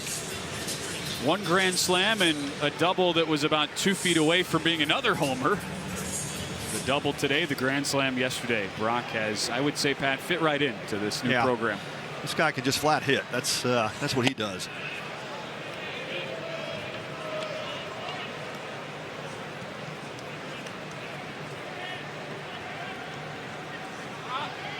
Yeah, both of these coaches, Josh Holliday and Skip Johnson, do a great job in terms of talent evaluation, and both are very committed, as we talked about, to developing players and sticking with some of the young guys. You look up and down the roster, you've got this great blend of veterans who have stuck around for 2, 3, 4 years, guys that have not left the program.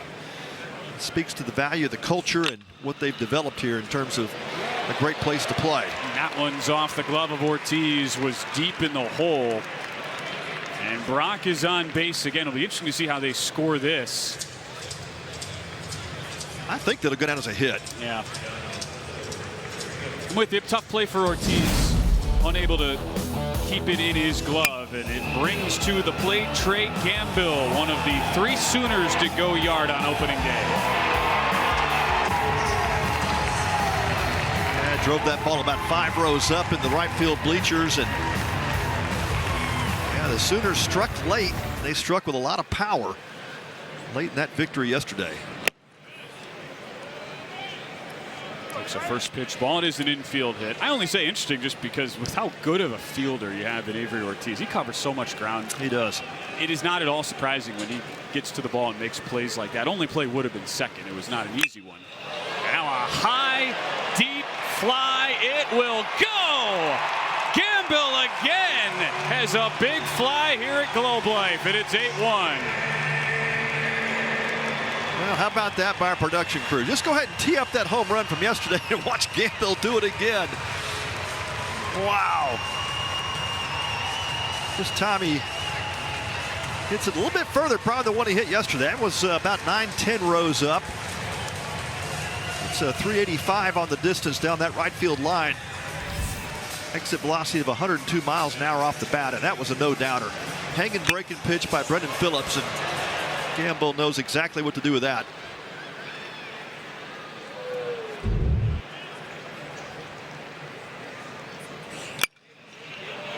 Dayton Taki hacking and fouls it back. And we did say Brendan Phillips, he's been so good against righties. His struggles, surprisingly enough, have been in the lefty-lefty matchups, and that one was a true hanger, as you mentioned. Yeah, it neutralizes that changeup. That changeup is his best pitch, and it just doesn't throw it as often against lefties, but maybe I ought to rethink that. And that breaking ball just kind of tumbled in, and Gambill stayed back on it and just drove it into the seats.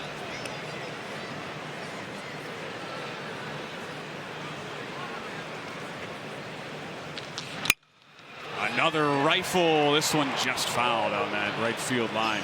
Well, if the bottom of the order, 6 through 9, continues to produce this way for Oklahoma, I do not think they will be unranked much longer, Pat. It's up and down the lineup is just, again, a very athletic lineup. You know, we look at the speed at the top and at the bottom. You've just got a lot of power throughout the middle of that lineup.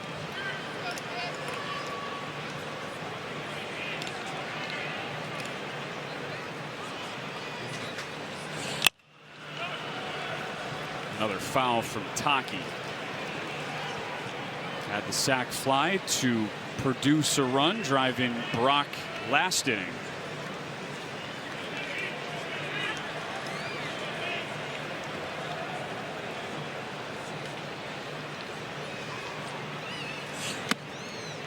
Two count here. And so Oklahoma, after that slow start yesterday, if you add in the last 4 innings to the game today, it is 14 hits in their last 37 at-bats as a team. And what about 17, 18 runs? I think they scored like one that. early yesterday and everything came late. Yeah. This team is strong out of the gate, which we expected they would be. It's a great blend of veterans up the middle as Taki takes strike 3. That ends the inning for Brennan Phillips, but 4 runs come across for Oklahoma, including Trey Gamble's second yard shot of the weekend. It's 8-1 OU headed to the 6th.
Oh, another day, another dominant Oklahoma pitcher. Yesterday it was Cameron Johnson. Today, Pat, L.J. Mercurius. Yeah, he has been everything we thought he would be. And, you know, 3 pitches that he commands really well. The fastball is electric, mid-90s, has touched 97.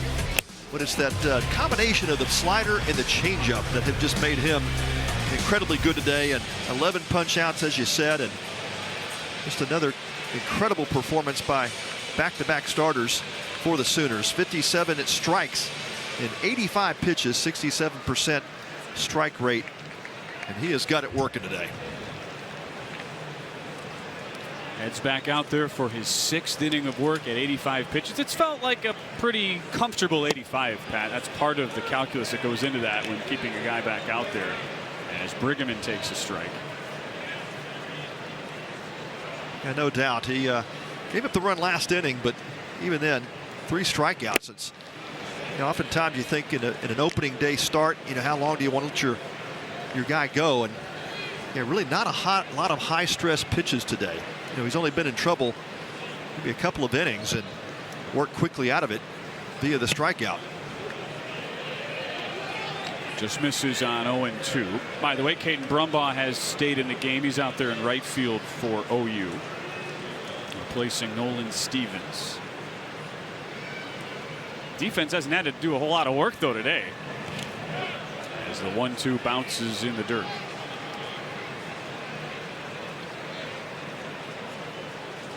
Mercurius has just worked consistently ahead of hitters, and of course we know what the stats tell us when you do that, as the Sooners are in a full shift on Colin Brigham.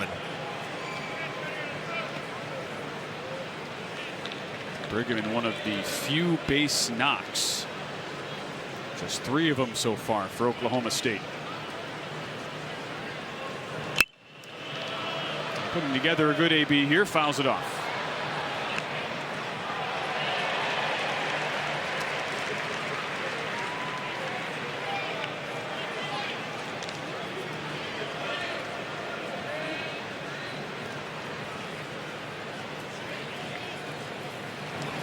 Got him. Another one. It's back to the changeup. Make it 12 for LJ Mercurius. Yeah, just so difficult to pick that pitch up. And Brigham, a veteran hitter, and just way out in front of that pitch. Just so difficult to pick it up off his hand, and hides that ball really well.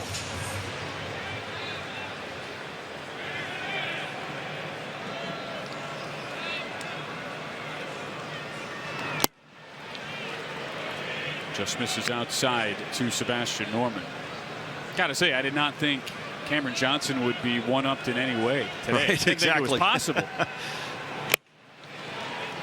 hack and a miss.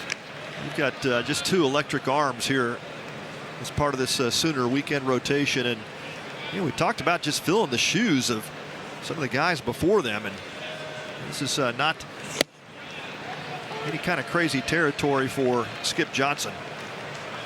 He gets his entire starting rotation drafted, and then the rebuild begins. Kyson Witherspoon, his brother Malachi, and Cade Crossland. And you've got guys like Cam Johnson and LJ Mercurius. Probably see Drew Rarick, the Texas transfer, possibly tomorrow on Sunday start. Just a complete reload. Count 1-2 here. Norman has struggled in his debut. Really tough matchup to put him in, though. 2-2 the count.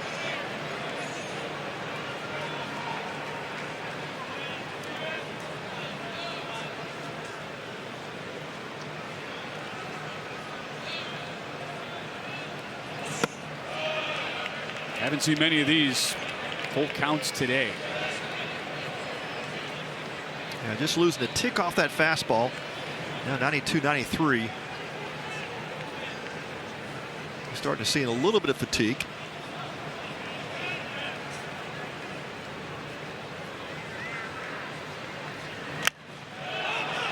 A good battle. Next pitch, the 98th for LJ Mercurius. He's only given up the 3 hits today. They did change one of them to an error, which I thought was pretty harsh, Pat. That Brigham hot shot to the right side, they changed to an E3. Oh, wow. On Dayton Taki. I'm a little confused as to why, but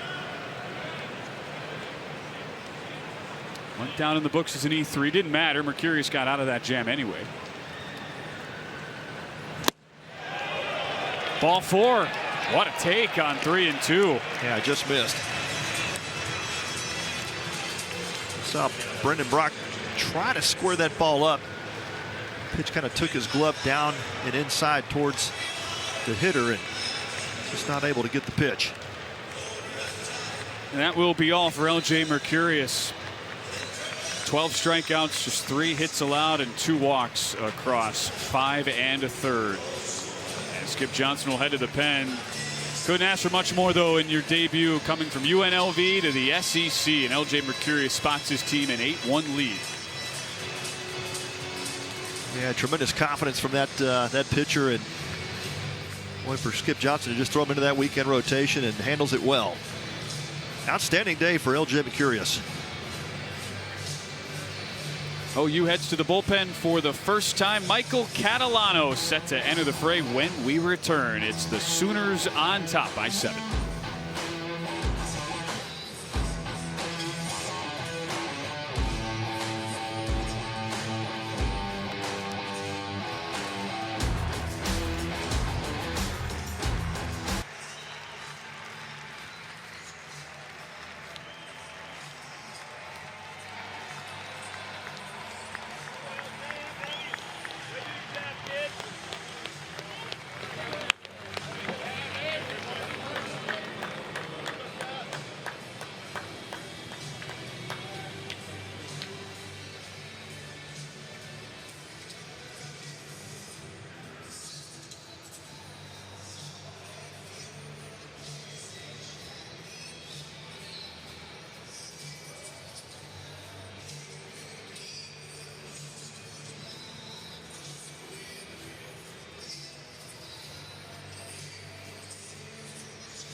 8-1 lead for Oklahoma, and what a debut for that man, L.J. Mercurius. 12 strikeouts in 5 1/3. His day is done.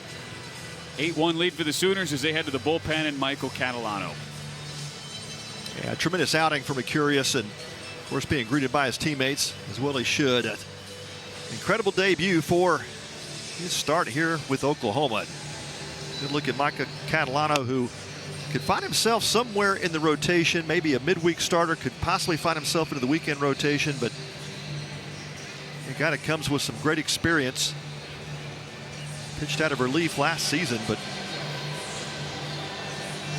there are the strikeout totals for Mercurius as he heads to the locker room. Catalano will feature a fastball in the low 90s. It's a heavy fastball, a lot of sink to it. High 70s curveball, mid 80s slider. It's really good pitch ability, diverse repertoire, and really good smooth delivery. That's what you'll see with him.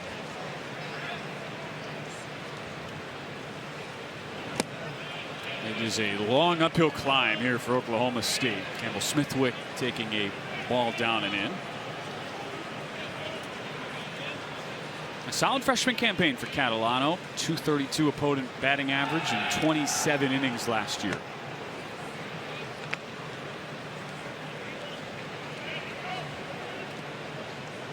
As you close the book on the 2 starters so far for Oklahoma, 11 1/3, 23 combined strikeouts, 1 earned run between the 2 of them. Doesn't get much better than that. Fastball pumped in there for a strike. There are the numbers last year from Catalano from nearby Frisco, Texas. It's to be so special. Always so many Texas guys on these respective rosters, even for the non-Texas schools. Hot shot, foul, and it's 1-2. Yeah, local product just north of the stadium here, and I'm sure a lot of family and friends celebrating him getting a chance to toe it up, where he was a young Rangers fan watching the Rangers win that 23 World Series, and there he is pitching off the same mound.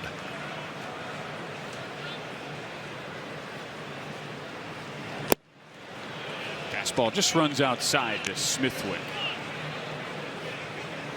It's a really interesting spot to be in too if you're Catalano, because you got some higher leverage relief spots last year, but you also went to the Cape this summer, started a few games as he throws to first, has shown he can be stretched out a little bit. And anytime you're on a roster where you provided a good punch, you pitched in some big innings, and now all the returning starters are gone from the weekend rotation, you could very easily find yourself in the mix. Yeah, no doubt. And was a starter up in the Cape and really handled that well. Had a great summer. Yeah, you come back and you find a couple of transfers that get placed ahead of you, but he chose to stay here at Oklahoma and keep battling for that spot. But either way, it gives Skip Johnson a lot of versatility in terms of how to use Catalano going forward. He'll get a lot of innings this year, no doubt.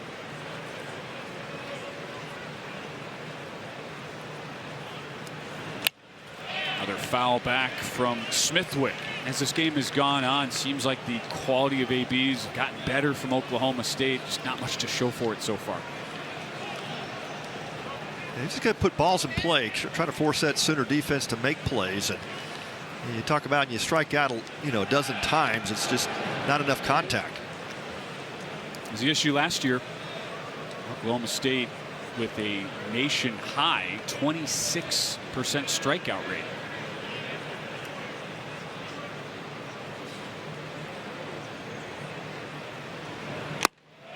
Fastball upstairs, and it's 3-2. Obviously, some of that was the injuries and guys shuffling in the order, but let's remember, Pat, 2 years ago, this was a team that walked nearly 400 times. They led the Big 12, and you always think of the Josh Holliday teams as super disciplined, great eyes at the plate. Definitely lost a little bit of that last year. And it means a lot to force defense to make plays, and especially the home field that they play in, O'Brate Stadium. It's not a home run hitter's park by any means, so you definitely have to cut down on those strikeouts. They fake the runner going, and then Smithwick swings through a slider, second out.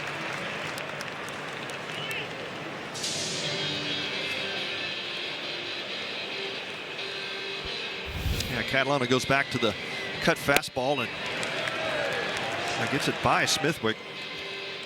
It just catches the outside corner. 2 down for Garrett Shaw. Had the 2-run homer yesterday for Oklahoma State. Couple of punch outs today.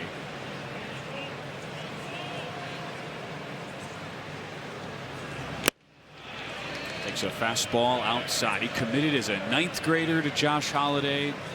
Has a great background, great story, a local kid. Josh Holliday told us the only question that Garrett Shaw asked him during his recruitment was if their new stadium had handicapped seating. And that's because his brother's in a wheelchair. He wanted to make sure he'd be able to have a place to watch his games. And first thing he told Josh Holliday was, look, I want my brother at every game. I want to take OSU back to the College World Series. Yeah. Just a super fit, good fit for Oklahoma State. You know, he is a poke through and through, and great culture guy, great leader. Takes a 2-0 slider that catches the outside edge. And how many 18-year-olds ask that question? Sure. Right?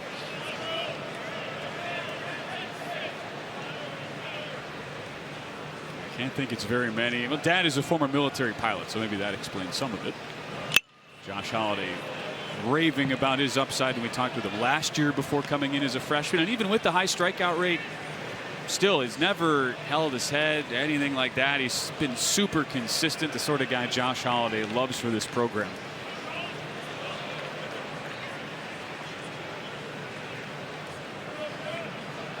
Had a big summer in the Appy League and really improved his defense.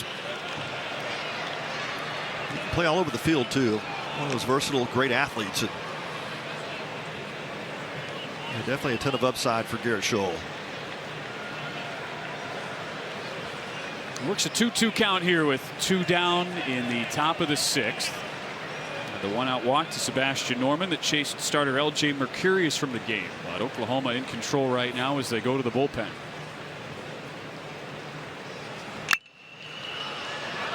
Another foul into the stands.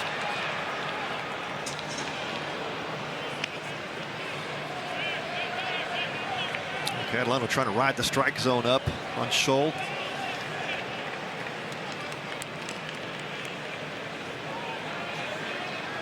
See if he comes back with something soft here. Kind of sped the bat up.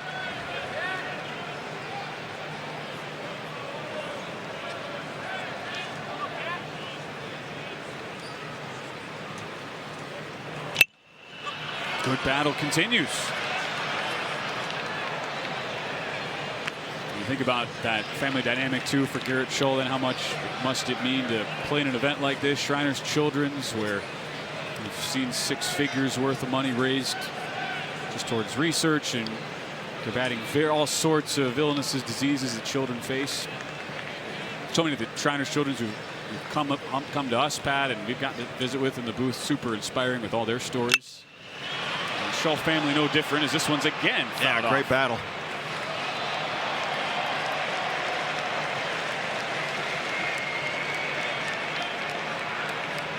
Josh Holliday looks on. We'll love to see this too. If you're down 7 against a rival, things not going well. You got run ruled last night, and yet still no sign of giving in.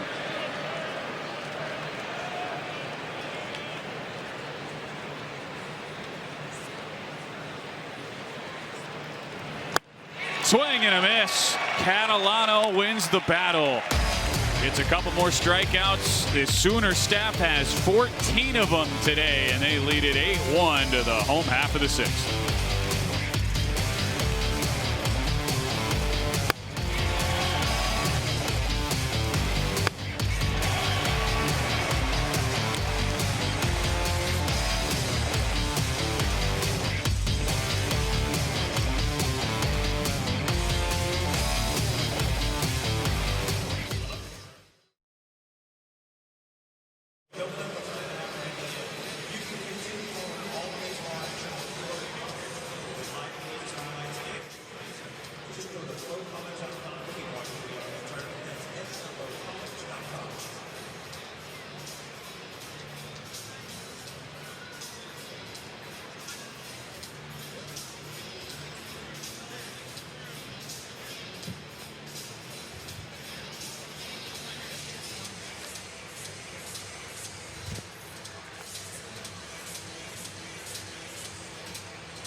8-1 Oklahoma into the bottom of the 6th. We have so much baseball and softball still to come this month here on Flow College. The Mary Nutter Collegiate Classic, one of the largest softball events of the calendar, gets underway next weekend from California. Then the Amity Bank College Baseball Series right back here at Globe Life Field. Pat Combs, you're back next weekend, and we'll have 2 more weekends of baseball. I'll be here weekend 3. Excited to see more teams continue their season here at the early season home of college baseball, Globe Life Field.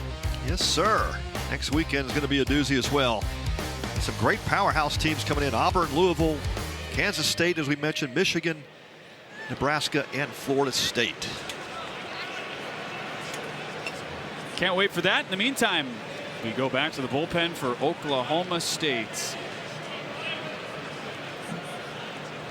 Transfer coming in from the JUCO level as the Pokes go with a junior native of Canada, and Kai Fike, his first pitch just outside to Kyle Branch.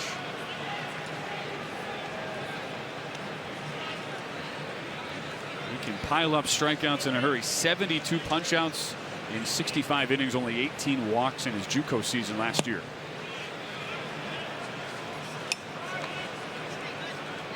Yeah, one of those swing and miss type arms, and only did it pile up the Ks at 72 last year for Central Arizona. Only walked 18, so great command of 3 pitches.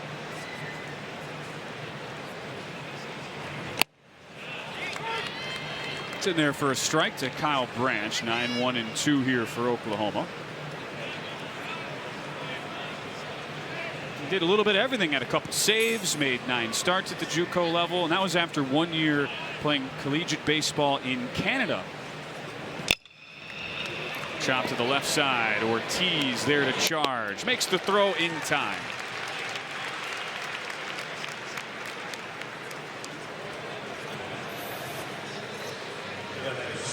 Here's a good look at that. Big right arm of Kai Fike. Call him Fiker Jet. It's a good one. I like that. That works.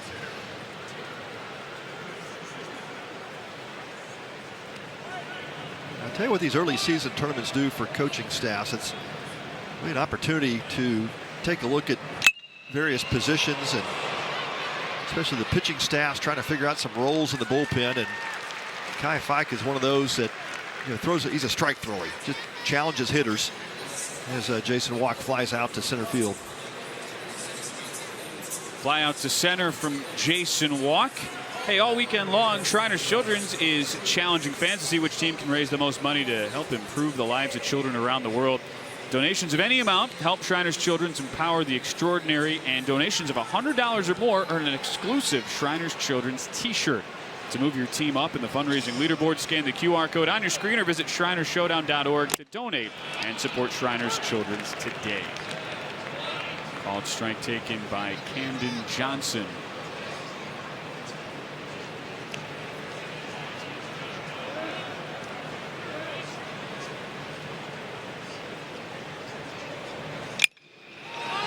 High pop-up from Johnston into shallow center. Easy does it for Colin Ritchie, who makes the catch. And a great debut for Kai Fike. 1-2-3, bottom of the 6th, as Oklahoma leads it by 7.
8-1 lead for Oklahoma to the 7th with the Arkansas fans here. They have been here since before the gates even opened for game 1, Pat. Oh, yeah. That's how dedicated they are. Watched Vanderbilt knock off Texas Tech in a run rule 13-3 to start the day. So Vanderbilt gets some revenge after they lost to TCU yesterday. Vandy 1-1, Texas Tech 0-2. Oklahoma a good chance to go to 2-0, and Arkansas and TCU, a couple of teams who won on opening day. One of those teams will go to 2-0 in what is the big-time matchup of the weekend. Number 7 versus number 10 in the preseason rankings. Yeah, the Hog fans will fill it up, and expect we'll see quite a bit of purple as well. We did yesterday, and we talked about TCU fans not having to travel quite as far down the street from Fort Worth, but yeah, this should be a rowdy matchup tonight. Look forward to it. Banged up the middle by T.P. Wentworth, 110 off the bat. As his first hit of the day, just the 4th for Oklahoma State as they turn the lineup over.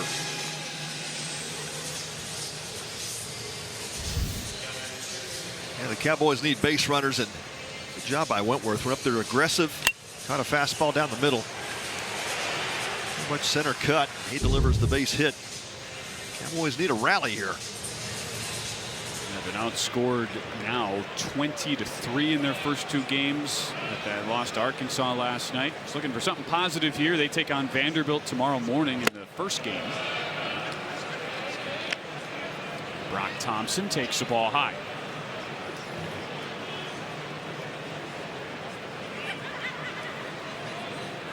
It's a hallmark of a Josh Holliday team, though, facing a really tough early season schedule.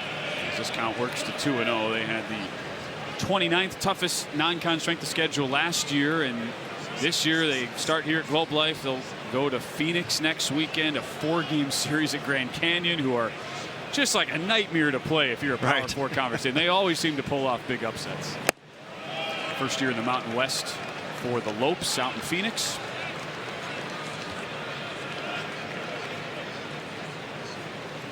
Josh Holliday does not back down from the challenge, and in fact he invites it. He says, hey, look, this tournament here, Shriners, and that next weekend against Grand Canyon, it's just going to give us a great idea of what we've got to work with early in the season. We know what to expect from our veteran players. There's no question there, and he's got some really strong veterans at the top of this lineup. And Thompson, Ortiz, Ritchie, Miola, Brigham, but some of the newer faces, some of the younger faces that you would like to see how well they respond to the big moment. He does get the 4-pitch walk from Brock Thompson, and the first time Oklahoma has had multiple runners on board since the 3rd inning.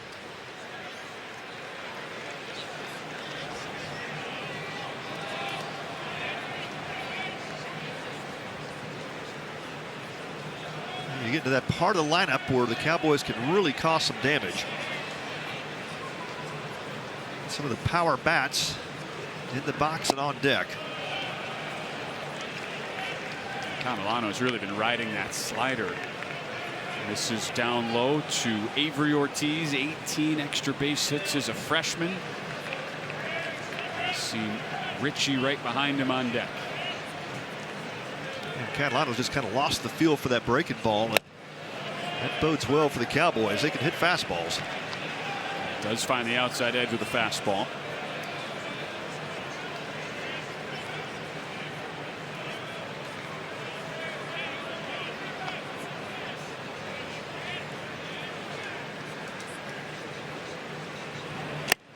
Wave and a miss. It's more like it from Catalano. Works ahead 1-2 against Avery Ortiz. I'm so happy to have him back healthy.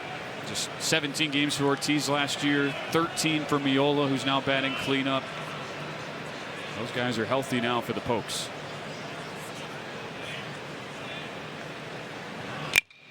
Chopper up the middle, handled. They go to the second base bag for 1, and how about that turn from Jackson Willits?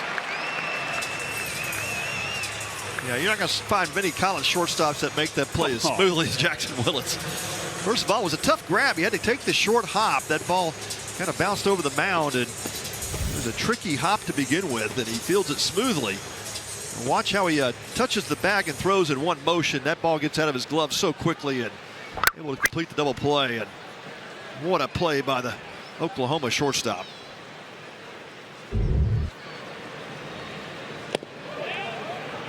Richie taking a called strike.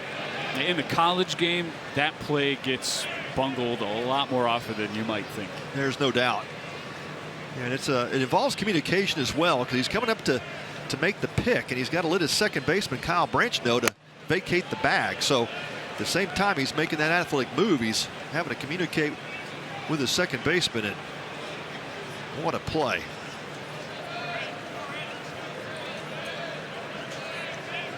Big shift on here for Colin Ritchie.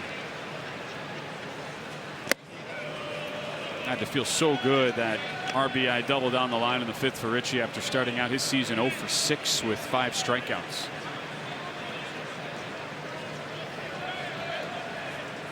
Yeah, he's one of those toolsy guys. He's going to be a high draft pick. Got a bright future ahead of him, but even the best of the best have slow starts at times. And not a guy you want to pitch from behind. And first base open, but again, with that lead, you really have to be in attack mode and take your chances with Ritchie. Big swing on 3-1. Catalano hits him with the curveball, and it's a full count. OPS of over 1,000 last year. And tied with Colin Briggerman, second on the team with 15 homers, and that was despite missing a bunch of games. Fights off the fastball running in. Yeah, it was a good fastball at time by Catalano. Wanted to come inside, get it on the hands of Ritchie, and executed that pitch well. Now he's opened up the outside part of the plate. So if he goes back to that backdoor cutter.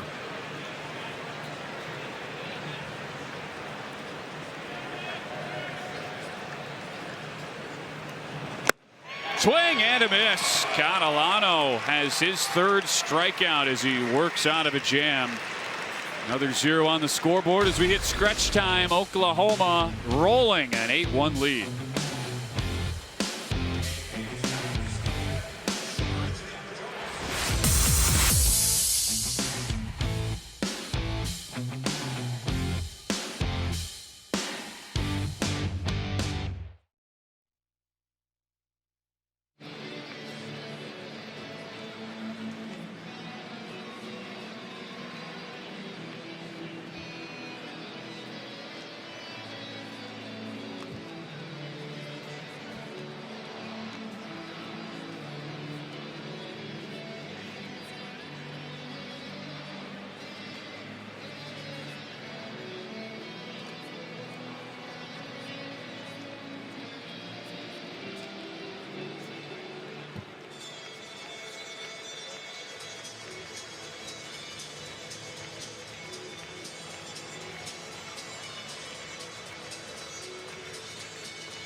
First pitch, home half of the 7th. A half swing and an offer by Deaton LaChance. Kai Fike back out there for his second inning in relief as we're in the bottom of the 7th. 8-1 Oklahoma, 350th all-time Division I meeting in this Bedlam rivalry.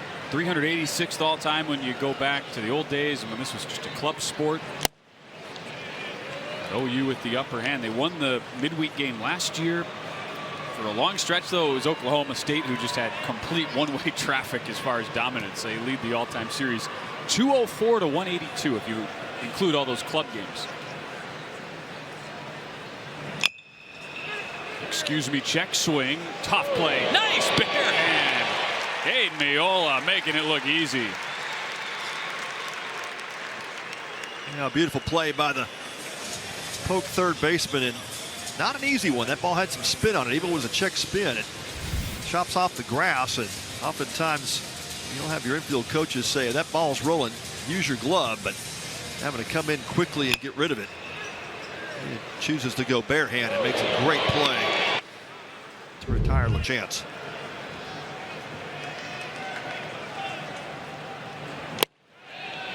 Fike with a really nice no-nonsense appearance. He's just been attacking the zone, 4 up, 4 down since coming in, making his Oklahoma State debut. Really has. I like the tumble in that slider too. It's got some good downward bite to it. We talked about his tremendous command, and he's doing just that. Nice sinking fastball.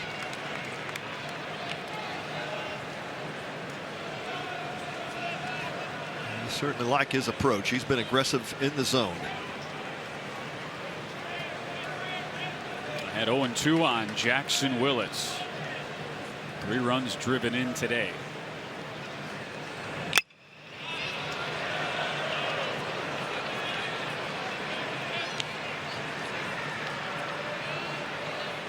And even though the big talking point, if you compare these two programs in Bedlam, it's all about the pitchers. Oklahoma lost last year and has to replace. I mean, Oklahoma State lost some really good pitchers of their own. Sean Youngerman was their Friday night guy, second team all Big 12.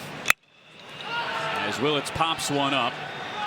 Shallow right center. Thompson there with the call and the catch. But Harrison Bodendorf was the Big 12 newcomer of the year. Those two guys both drafted last season. And in addition to that, Oklahoma State, they are without Hunter Watkins, who was a big-time returner. Grand Canyon transfer, great for them last year, but he had a freak ACL injury in fall ball, and they're not sure if they'll have him at all this year. It's 3 of the top 4 arms by innings pitched from last season, either injured or now no longer on the roster. Yeah, losing Hunter Watkins, that was a big loss. It's one of those things you count on certain arms to be healthy and give you a good start to the season, and Hunter Watkins was certainly in those plans, and just a really unfortunate injury. So now through Josh Holliday, it turns into, okay, who's up next? Who can find a role, carve one out for themselves?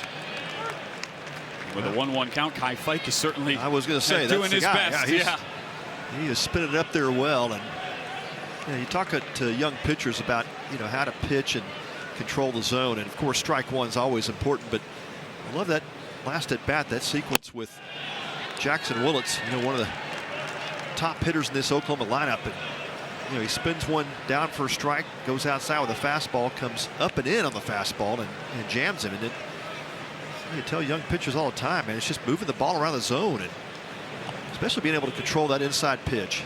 Making a hitter uncomfortable is such a key in getting outs. 2-2 count right here to Caden Brumbaugh. Came in as a pinch hitter in the 5th for Nolan Stevens, still out there in right field.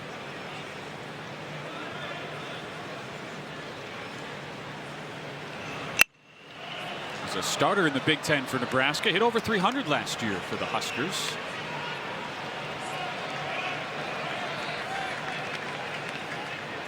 And he's a great pickup for Skip Johnson's lineup, and again, versatility, the matchups he can play with Brumbaugh. And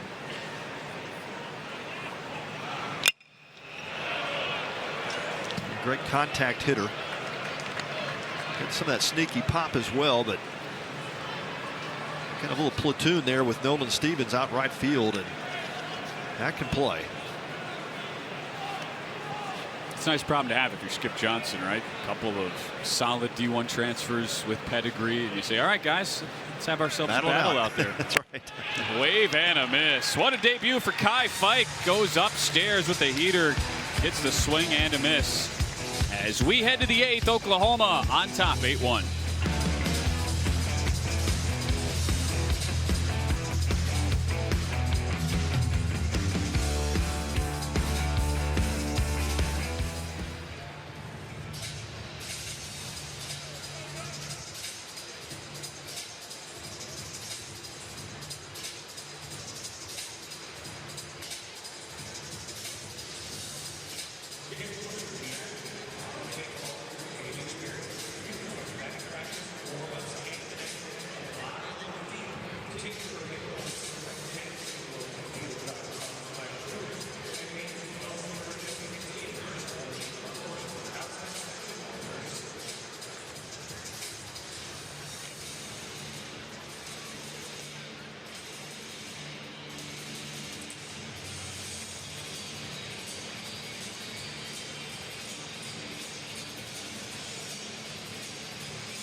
Now that's the spirit right there. 8-1 Oklahoma to the top of the 8th. That's why we love these rivalries. Force people who root for schools that do not like the other one to sit right next to each other. Two old friends. Hey, let's go see a ball game. Why not? Seems like they're handling it well, though. Okay, the one guy's talking. It's like, you know what? You're just lucky you're seeing us in mid-February. That's right. right. If I was at the plate with my swing, I'd be good. 91 years of bedlam in this baseball series. When cats and dogs are living together, right? Total harmony. I would love to see a shot of somebody on a couple on a Valentine's Day. If they were rooting for opposite teams. Now that would be something. Saw Skip Johnson a moment ago, then Josh Holliday. Blistered to the left field side where a diving catch is made. More highlights for Oklahoma as Trey Gamble brings it in. Wow, I thought that ball was trapped, but signaled out by third base umpire Chris Koski, and I think they're going to take a look at this. Yeah, that was a heck of a dive by Gamble, just perfectly read off the bat of Aiden Miola. Looked like a sure single, and with an 8-1 lead, that's not a play you kind of want your left fielder to make. That ball gets by him, it's an instant triple, but yeah, what an athletic move out and left. They will go ahead and take a look. And we'll show you the replay here, and just a great attempt, whether it was a catch or not. Kept it in front of him, and Miola thinks he has a base hit. He's standing at first base, and Josh Holliday immediately out of dugout was going to challenge that either way, and I think the umpires have chosen to take the challenge themselves. And you can see third base umpire Koski kind of on the dirt. Really tough call for him. He's actually looking for help from Shane Matheny, the second base umpire, and he finally comes up with the call. But good news for college baseball. You've got replay. Absolutely. Couldn't help but laugh watching that Trey Gamble piece after he thought he made the catch. So watch this. He comes up with it, trying to sell it. Okay, and here's another slow motion look. Clearly trying to sell it, but watch, after a couple seconds go by, Pat, he kind of quickly throws it into the infield as if thinking, okay, I did not convince them to get the catch. Yeah, just in case, right? Yeah, that's the right play, but I think that ball clearly hits the turf. Skip Johnson looking on. Josh Holliday's Cowboys thinking they will get a base hit here for Miola. Yeah, still a great play either way. I guess the issue is, even on a play where you break down all the reactions, you think, okay, that probably hit the ground first. Are what we're looking at, is this obvious and clear enough to overturn it? Right. And the only camera that really picks up that ball, especially line drive, is the high home plate camera, and they are going to make the outs. The out call stands. Wow. I have to assume just for that reason you couldn't clearly state that it was not a catch made by Trey Gamble out there. Yeah, you're right. I think that's what it came down to, Ben. It was one of those days for Oklahoma State. That's one where if they rule that a trap on the field, gotta think it would have stood either way. Right. And now Colin Briggerman comes up.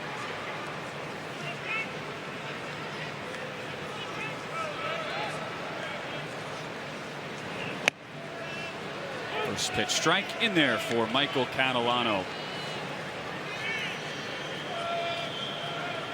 And Oklahoma had two great starts this weekend from Cam Johnson, and now L.J. Mercurius is given the bullpen. As this fastball misses high. Bullpen a chance to kind of ease their way into the season. It's always a great feeling as a coach when you feel like you're in game 2 or 3 and your bullpen is not yet taxed. You're not playing from behind in that sense. 1-1, misses with a fastball.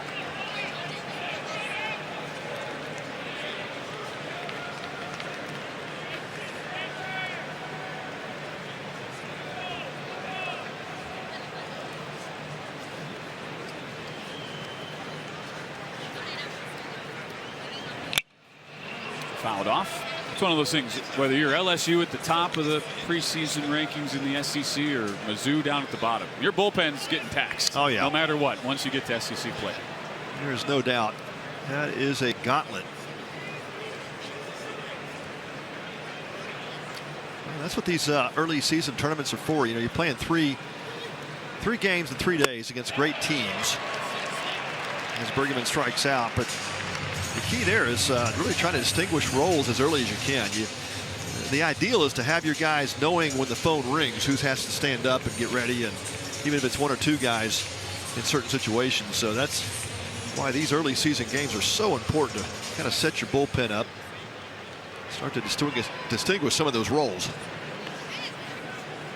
And Michael Catalano figures to have a big role.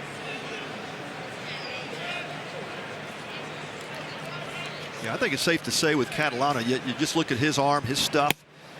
You know, there's probably a lot of teams in Division I baseball he could be a Friday night starter for. But that's what you get when you have a guy like Skip Johnson as a head coach. So many young pitchers want to grow under his tutelage. Called strike in there. Anytime you have a track record that involves the last name like Kershaw, that's just off the top of the list, right, for Johnson. Many others behind that. It's a natural drawing point for many of these young pitchers. 0-2 here to Norman. Josh misses with a fastball.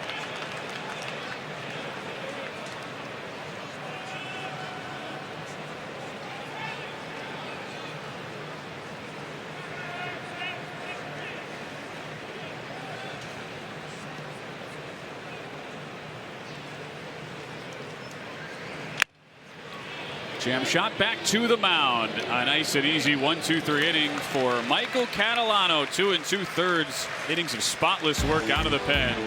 Oklahoma maintains its edge, up by 7.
It's been a great start to 2026 for Oklahoma, just like last year when they got off to an 11-0 start. Ended up taking their lumps first year in the SEC, went to the Chapel Hill Regional where they lost to North Carolina. But off to another good start in 2026. Won yesterday 10-3, another 7-run lead as we go to the bottom of the 8th. Yeah, the big question mark for Oklahoma coming in, I think, was the pitching, and boy, have they shown well so far in 2 days. We talked about with Cam Johnson. Now you're curious, and boy, they are going to be a tough team to deal with in this SEC conference. Well, Brendan Brock's also showing out pretty well too. Boy, he sure is. He is striking the ball well. 3 for 4 today after his grand slam yesterday. That is a hearty 5 for 8 start to his Oklahoma career. Ty Fike still in there for his 3rd inning of work. Trey Gamble chops it right over Brigham on the right side. They go 1st to 3rd with Brock, and OU's back in business. Yeah, you mentioned it earlier, Ben, but just the production. I mean, look at Brock and Gamble. Those are your 6 and 7 hole hitters. Look at the days that they're putting together. My goodness, up and down this lineup. And yeah, Gamble gets the benefit of the high chopper over Brigham, who is obviously holding on. Brock registers for yet another hit, 3 on the day for him as well. Gamble's been on all 4 times, 3-run homer, diving catch and left. And what more do you have to do? Have a day. Trey Gamble. Yeah. Have a day. Ball outside to Dayton Taki.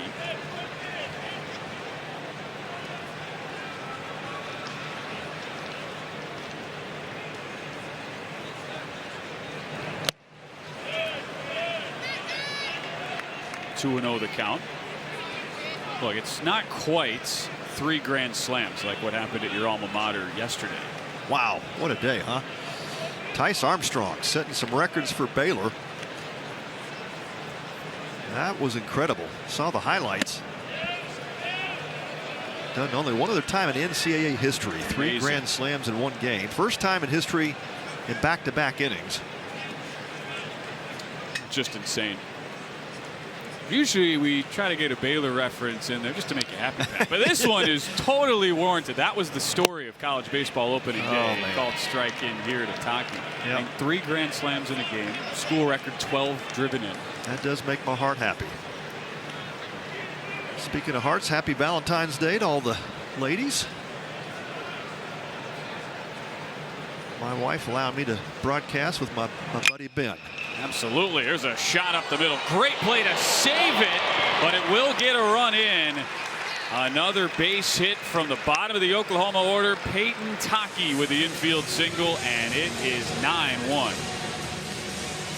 Yeah, great play by the diving Avery Ortiz for the Cowboys up the middle just to keep that ball from going into the outfield. And looks like he's coming up a little bit lame here. Trying to recover from that diving stop. Had to flip it behind him, but yeah, the speed of Gamble beats it out. And the last thing that you want to see if you're Josh Holliday here. That is not what you want to see. Of course, the great shortstop for the Cowboys last year, and boy, he is really limping hard on that right leg. It was a torn quad last year. He only played 17 games. Oh man, just totally stretched out, went total horizontal, and yeah, let's just pray it's not that quad again. And he is walking really gingerly. Such a talented shortstop, and you hate to see that. Second game of the year. You really feel for him. And Avery Ortiz. Yeah, he worked so hard to get back, man. Rehab is so difficult and painstaking, and yeah, he gets back on the field this year, totally healthy coming into the season, and I just hate to see that. Looks like they will move Brock Thompson over to short, bring in a new second baseman here for Oklahoma State. But man, all wishes positively towards the Oklahoma State shortstop Avery Ortiz. Hope it's nothing too serious. Terrence Bowen, a high school recruit out of the state of Georgia. Spent some time both at second and third in the fall, and Bowen will enter. Again, Thompson from second to short, Bowen in batting in Ortiz's spot.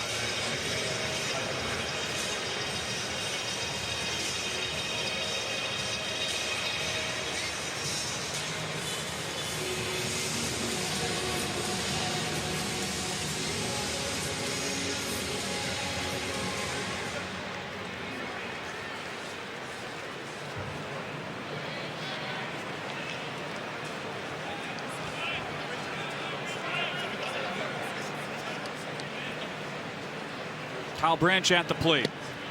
Takes a called strike. So last year, Oklahoma went to Stillwater, beat Oklahoma State 11-1 in an 8-inning run rule game. They have a chance to do the same thing again this year. Game is over if they can score both those runners who are on the pond.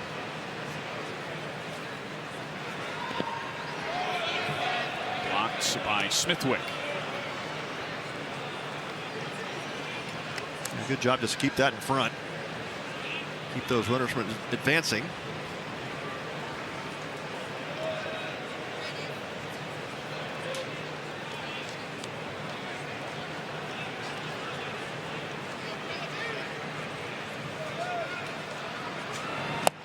Swing and a miss. First time Fike has gotten into some trouble after 2 impressive innings in his Oklahoma State debut. Went 6 up, 6 down, then back-to-back singles to start this 8th.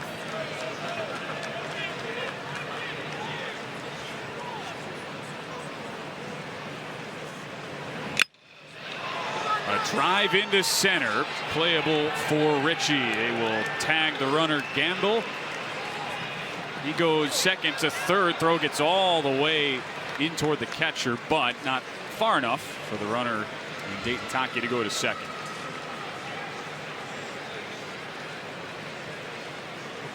Back to the top of the order. We'll get a pinch hitter here. Alec Blair came in as a defensive replacement last night for Oklahoma. He'll get his first chance in the lineup as he replaces Walk at the top of the order. Former 2-sport athlete Alec Blair recently announced he's leaving the basketball team, just a baseball guy now. Well, not the guy you want to play in horse if you're no.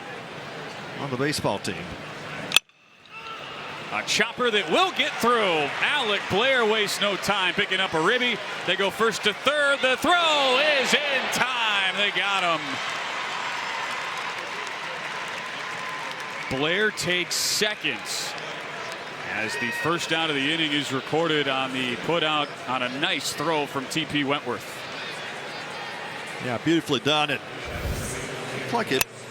Taki may have held at second base. Might have been the right call because yeah, by the time Wentworth had picked this up, Taki was barely getting around the bag. And a great throw, great tag applied by Mayola at third base, and Taki is out by a couple of steps, and that will be it for Kai Fike. Was the second out of the inning. He did have that fly out earlier from Kyle Branch. So 2 2/3 for Fike. He exits in a 9-run game. Oklahoma State just trying to get one more chance in the top half of the ninth.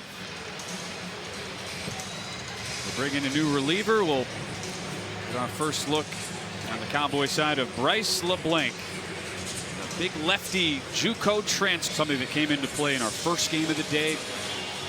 Vanderbilt giving the win and could come into play here. Not if Bryce LeBlanc has anything to say about it. We'll set you up on the new pitcher for the Cowboys when we come back.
It's a 10-1 lead for Oklahoma, attempting to walk off their rivals here in Bedlam. Have to do it against a new pitcher, Bryce LeBlanc.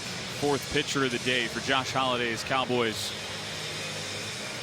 Making his D1 debut.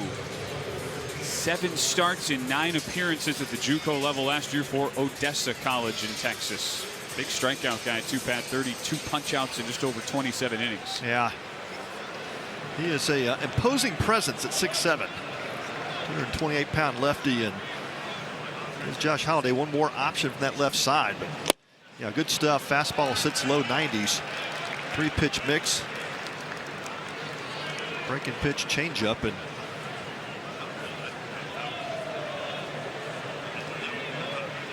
a little tall drink of water. No doubt.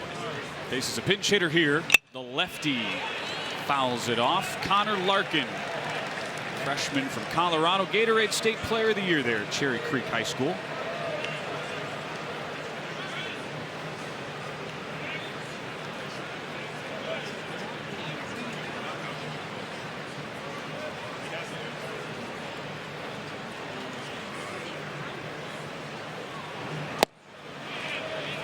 Just outside on 0-2.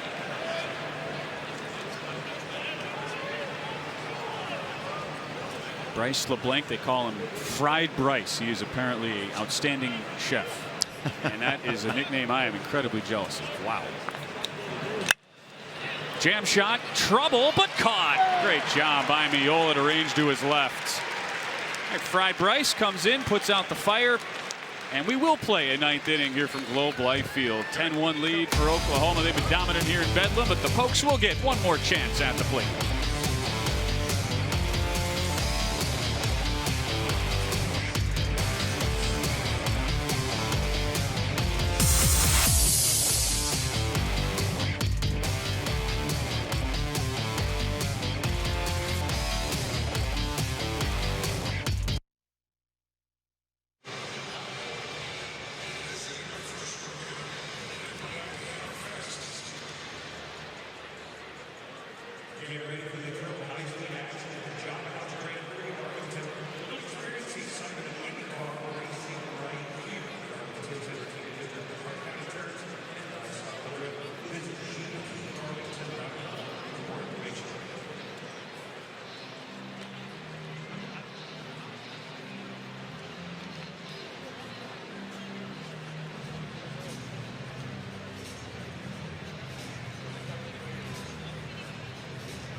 (10-1) Oklahoma heading to the 9th. Hog fans are ready. Horned Frog fans filing in. What a great nightcap we have for you up next. Top 10 battle, Arkansas, TCU.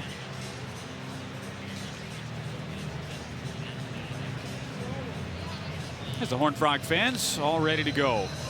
With a new pitcher on the bump. Reed Hensley looking to shut it down for Oklahoma. He was in a setup role last year, 6th-year senior.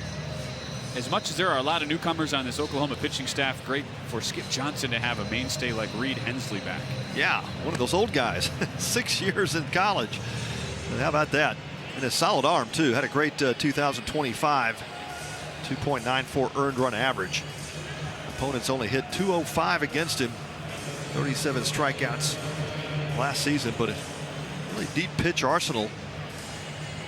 4 pitches. You often don't see that out of a bullpen arm, but that's what Hensley brings.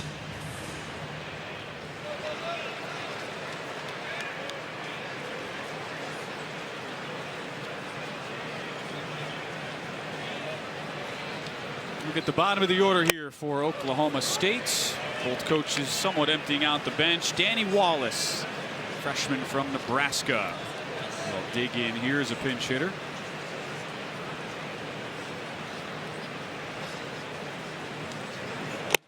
Big wave and a miss from Wallace, and it's 0-2. And with no Dylan Crooks in Norman anymore, there's certainly a competition there who will be the closer for OU. Haven't really seen that come into play, though, because the Sooners have been so good to start this season. Curveball outside.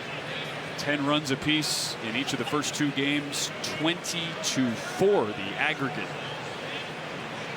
That's been impressive.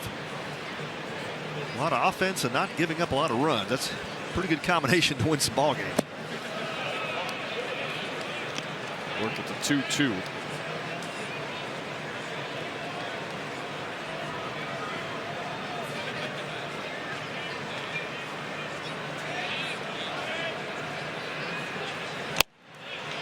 Called strike 3. Good start from Hensley. Pumps in the 15th strikeout for Oklahoma pitching today. I just painted that fastball down and away, and Wallace just gets locked up. Set it up well. A couple of breaking pitches before, and finishes with that fastball down. It's been a tough day at the office for Garrett Scholl. They will not pinch for him. Let the switch hitter take another crack at it. 3 Ks for Scholl. Showed off his power yesterday, though, and he wraps one right to the first baseman. Dayton Taki takes it to the bag himself, and Oklahoma is an out away. Certainly better days ahead here for Oklahoma State, Pat, but really the story from the non-ranked teams in this Globe Life Showcase to start the season, it's been the play of Oklahoma. Could not have looked any better than they have day 1 and day 2. Yeah, they are out of the gate quick, and that's exactly what you'd expect from a Skip Johnson coach team. But boy, this team is putting together an offensive showcase. And they just continue to put up some crooked numbers on the scoreboard. Tip of the hat to that coaching staff: Reggie Willits, Russell Raley, longtime coach Britt Bono, and they have come out of the gate storming. 2-0 count here to TP Wentworth. 2A player for the Pokes. Haven't gotten a chance to see him pitch yet. Did a little bit of both at Clemson last year as a freshman. Takes a called strike.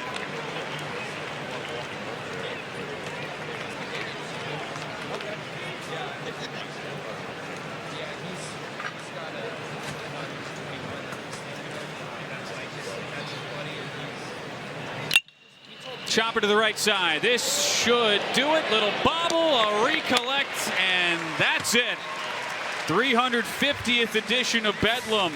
It was domination from the start. Oklahoma with a 10-1 beatdown of their rivals from Stillwater.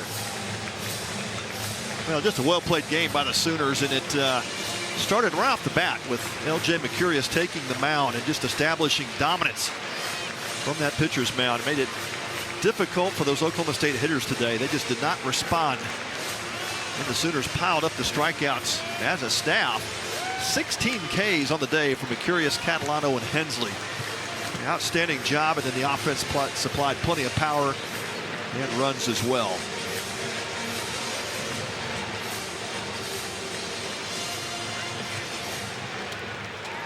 The Oklahoma fans loving what they're seeing so far. 2-0, and they will play for the Shriners Children's title tomorrow. It could be a battle of 2-0 teams. They'll take on TCU in the nightcap.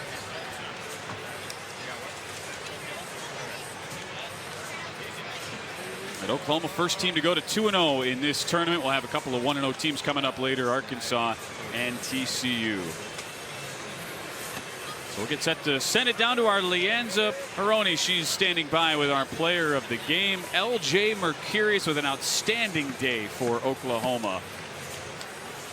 12 strikeouts for the UNLV transfer in his Oklahoma debut. Making his head man, Skip Johnson, a happy head coach as Leanza's ready with L.J. down on the field. LJ, your Oklahoma debut comes on the big stage here at Globe Life Field. What does it mean to you to come out here, deliver 12 strikeouts, and get the Bedlam win for your team? You know, it's awesome, man. We had a great team this year, so it's been super fun buying into Skip and Tyler over there, our mental coach. Is just one pitch and get to the next one, and that's really it. I mean, they want to disrespect Oklahoma. We're gonna let them know what's up, so that's it. You and Cameron Johnson combined for 23 strikeouts in your opening starts. What has this pitching staff been working on behind the scenes to make sure that you can come out here and produce? Yeah, you know, the biggest thing was Skip telling us just get to the next pitch and taking one pitch at a time, deep breath, and go.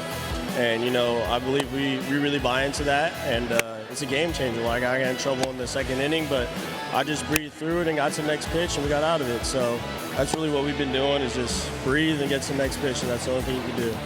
Trey Gamble and this offense continue to keep the pressure on. What does that kind of run support do for the pitching staff on the mound? I mean, shoot, when you got hitters like ours, like, you just got to go out there and do your thing. Reggie does a great job on offense, and the hitters buy into him, so it makes our job a little easier just to know that we have that support and just go out there and pitch and execute pitches, and that's the only thing we can do. So, yeah. Congratulations. Great win. Thank you. Appreciate it. Thanks so much, Leanza. Oklahoma, a 10-1 win. They get the victory in this latest edition of Bedlam here at the Shriners Children's College Showdown. Our second game of the day in the books here from Globe Life Field just after 7 p.m. local time, 8 Eastern. It is our showcase matchup of the night. 7th-ranked Arkansas, 10th-ranked TCU still to come. As for Leanza Peroni, Pat Combs, and Ben Wilson saying goodbye for now. Our final in this one, it's Oklahoma 10, Oklahoma State 1. Keep it tuned here to Flow College. More college baseball from the Shriners Children's College Showdown coming up tonight.